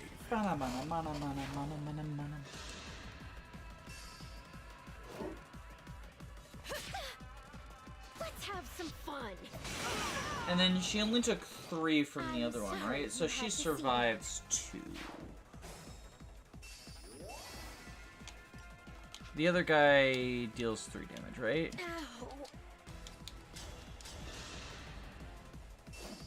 Yeah, because he's a javelin doofus.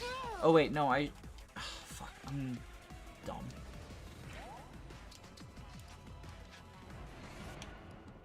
There we go. Okay.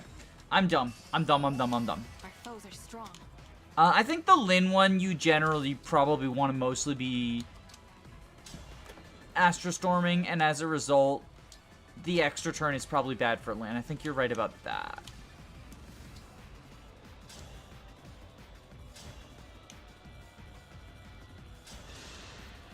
By my hand. But, like, for example, the Three Houses one, the extra turns is actually nice because you can use, like, the combat arts and shit.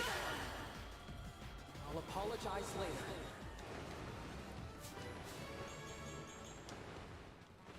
Alchrist is turning up pretty good. This is my first time using Alchrist. I plan on using him in my maddening run, but this is my first time, like, using him so far. And, I am not disappointed by this performance.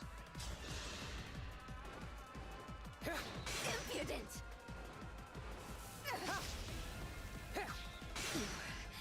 Quite strong. Oh, that's true! I didn't make that connection. That's true. Does that mean Kagetsu Alir is the OTP?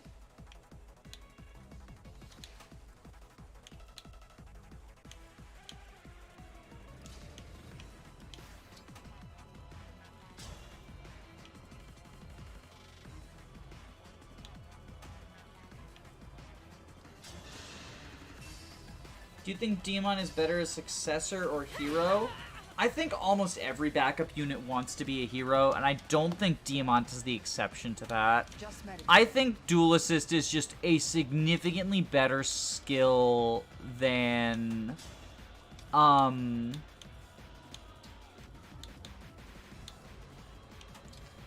think Dual Assist is a significantly better skill than, Soul.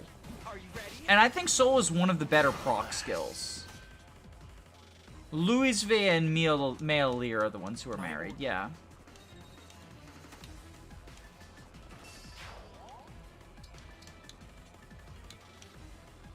I won't quit.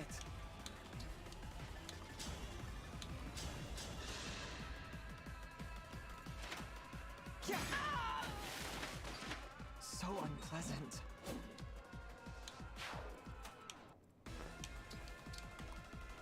Give me work.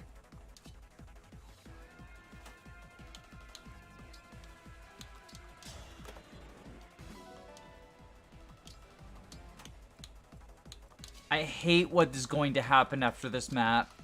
I hate it so much. Because I know who's getting the boots. I'm not happy about it, but I know that Yunaka's getting the fucking boots, and I'm not happy about it at all. Do you think I want to give Yunaka the boots? No. I want to give Rosado the boots. Here goes. But I'm probably going to be legally required to give Yunaka the boots.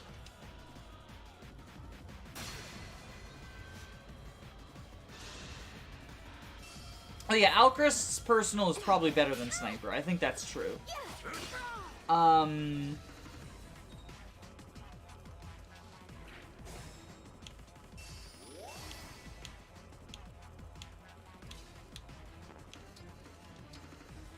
Like, it just has better stats, and Luna's a better ability than, like, the perfect focus or whatever. The extra crit thing.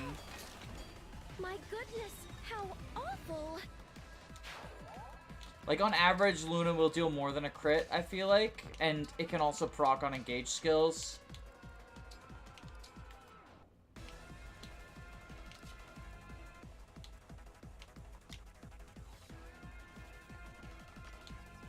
Okay, so she's attacking now. Is the Luin Dragon effective? It is. So Alir can't be the tank. Jade probably can, though. Look at us, world treeing.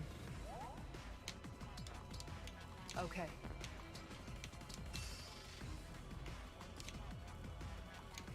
Allow me.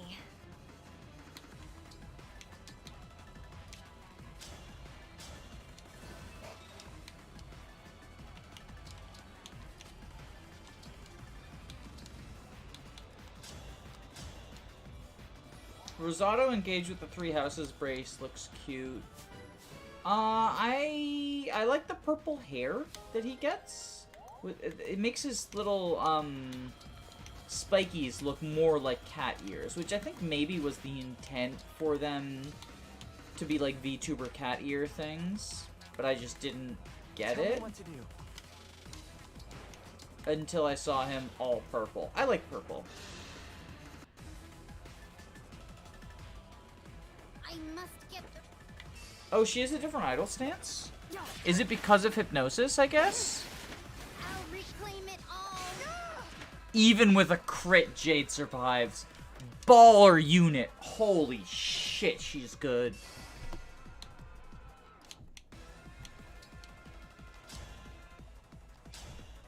Louis fandom is crying right now. Oh, the hair ears are meant to be like the spikes from a dragon. Okay. I did not know that.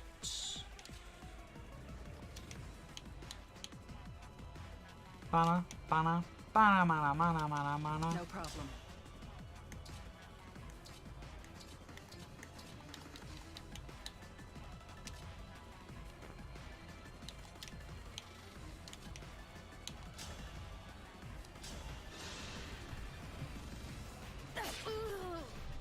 I had to stop you. Okay, we get Byleth in Berserk mode now. And then the reinforcements show up as well.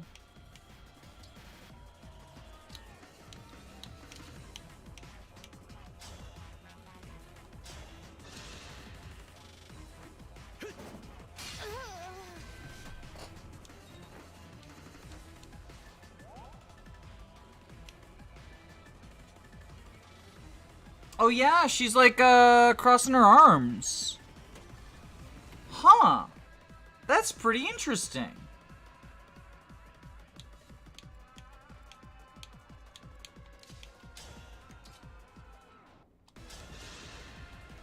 My turn.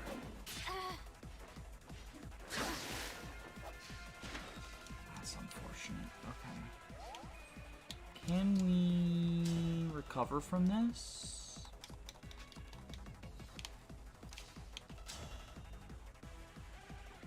Yes. Yeah, it is really cool attention to detail. Oh, you want to see the Hortensia versus Hortensia fight? Okay, fine. I'll give the people what they want.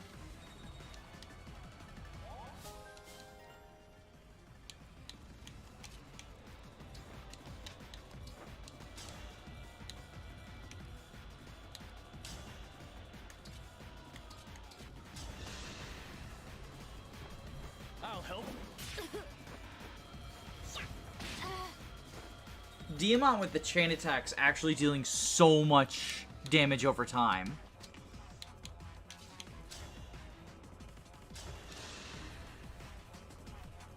And then Rosado with the absolute fucking overkill of all time.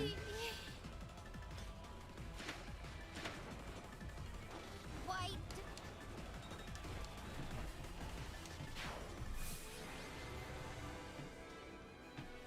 Look at him. That's our boy.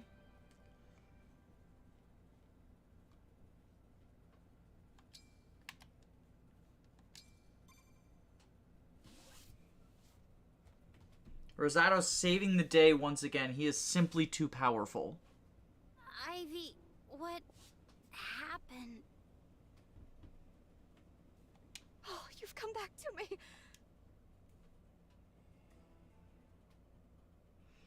That's the power of the Tiki Emblem, just like breaking the game in half. Like, I had Tiki on Rosado for so long, that and I gave him all the stat boosters. It just ended up being too much. Like, the game can't handle it now. It feels as though I've just awoken from a very... And now Byleth has spoken more lines than he did in the entirety of Three Houses.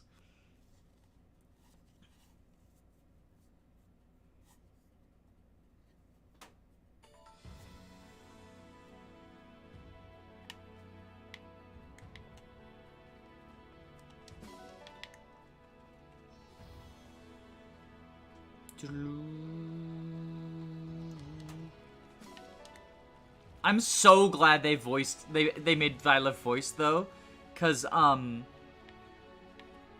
like holy shit. If they made Violet unvoiced, like it would have been funny, but also like that was one of the worst parts of Three Houses. And I cannot overstate how happy I am that Alir is voiced. Also, running around this palace, Sohm Palace, is like actually really cool.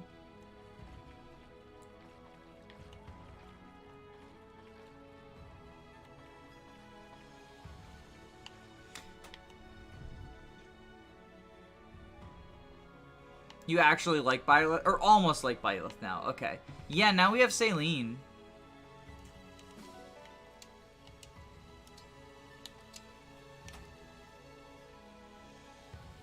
This is what she looks like at level 19. Pretty unimpressive.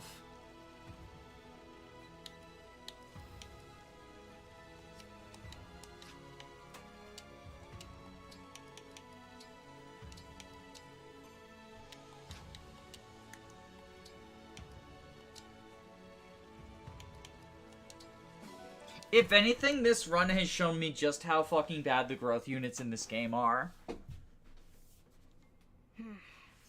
Another ring in the Divine Dragon's hands. You okay there, Vale? Still. What are we doing right now? Train her with Tiki 2. No! No! Oh, what is wrong with you people?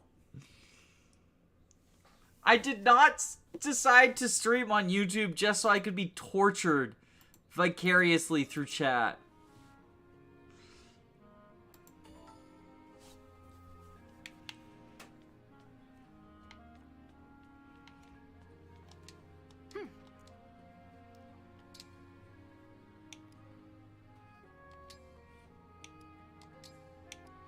I thank you. Do come again.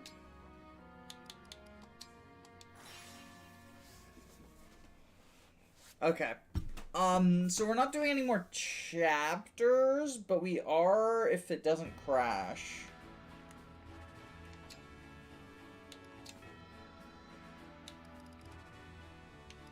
Where is he?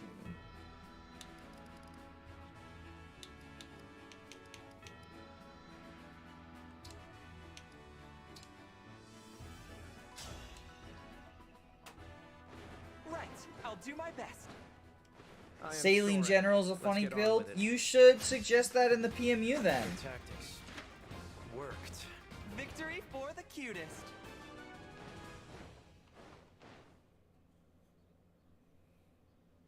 You're pretty cute, Soren. I don't recall asking.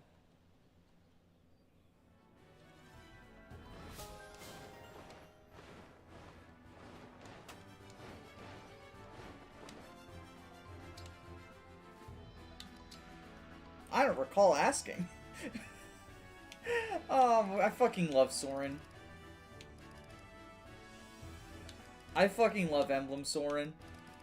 Soren is great.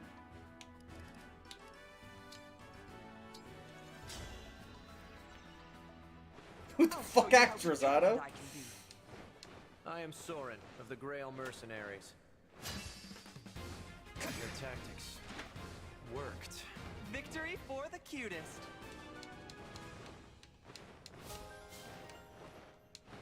Soren just says, "Take this knife and get the fuck out of here, Rosado. I'm done being told that I look cute." Only Ike is allowed to say that.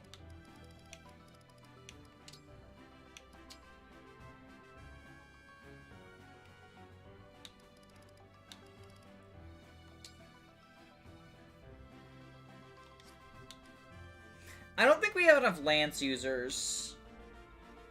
Should I make him a Lance Wolf? Do you think?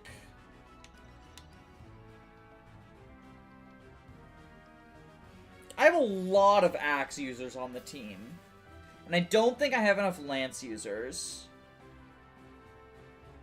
We'll make him a Lance Wolf. So we have the Holy Trinity of swords, axes, and lances.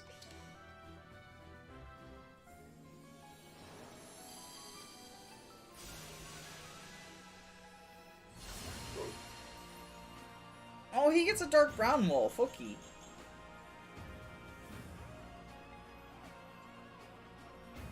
I wish his wolf had ribbons, though. I wish his wolf had ribbons. That would be cool.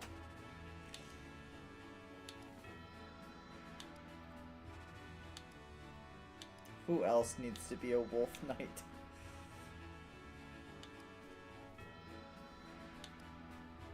Oops, all wolf knights. You're on your way, Zelkov.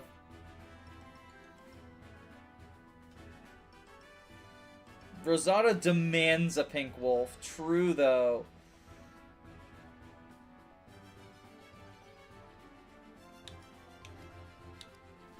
Nobody likes you, Amber.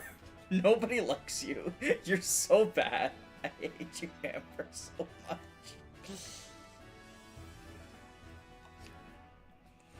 Ooh, I wanna see, hold on.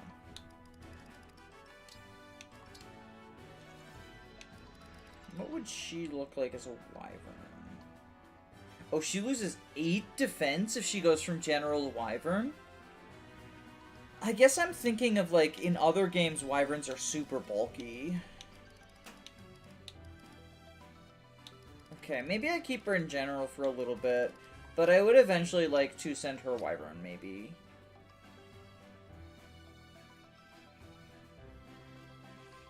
You love Amber, Kelly? I'm sorry for your loss. I'm sorry that you love Amber. That sounds like a hard existence. No, Amber, I've been shitting on Amber. He's not even in, like, he's not even an F tier unit. He's not even an F tier unit. He's, like, D tier unit. I shit on Amber because I was so disappointed when I sent him into Halberdier and it was just a nothing burger.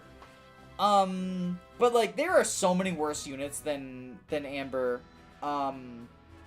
in Engage. And the other thing is that even the worst units in Engage are still usable. My opinion on Amber is that his meal made me lose stats, so I hate him. Amber feels more bad than he is. Yeah, so, like, here's the thing, right? Amber's actually a big deal in a lot of LTCs. Which means that he's, like, usable in casual playthroughs. I mean, everyone's usable. Jean and Anna are usable. I used Anna in my second playthrough, and it was incredibly fun, even though, like, she and Jean are just complete nothings. Why is Gold married below Jean in deployment? Nah, who cares?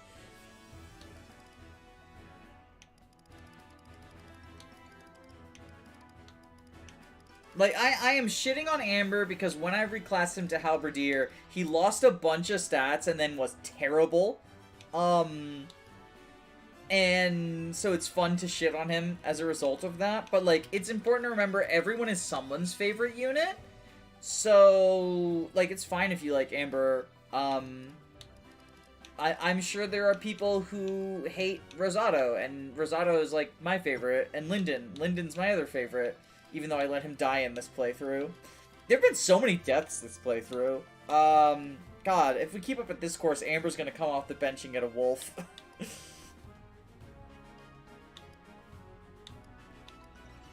Bum, ba-rum, ba-rum, ba-rum.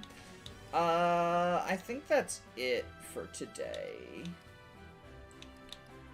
Oh right, let's send Sidal through the arena 3 times.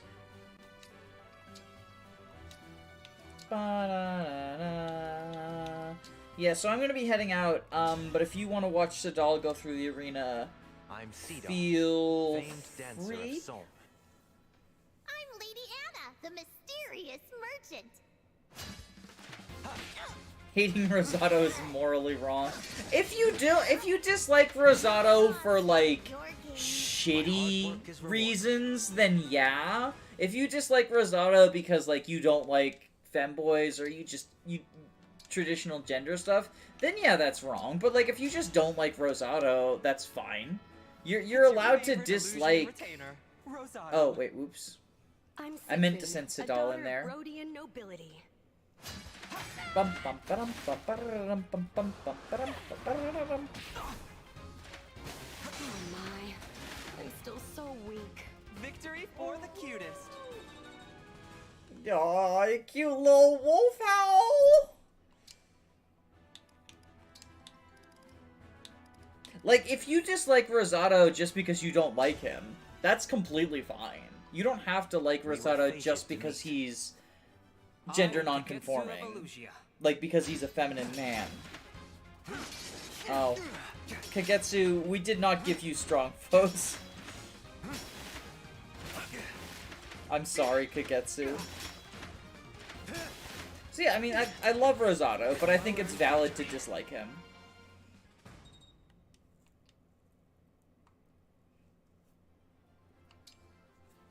Oh, I'm out of things. You...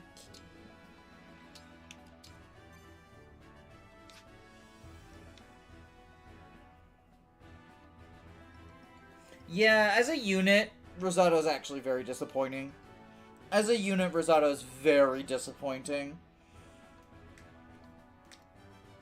He has potential, but like he's a growth unit who joins pretty late. He's not quite an est, because, like, he's not like, you know, he's not so far below, right? But he definitely is more of a growths unit than a bases unit. I would say. Like, Goldmary can reclass into Wyvern and just be better than him in every way.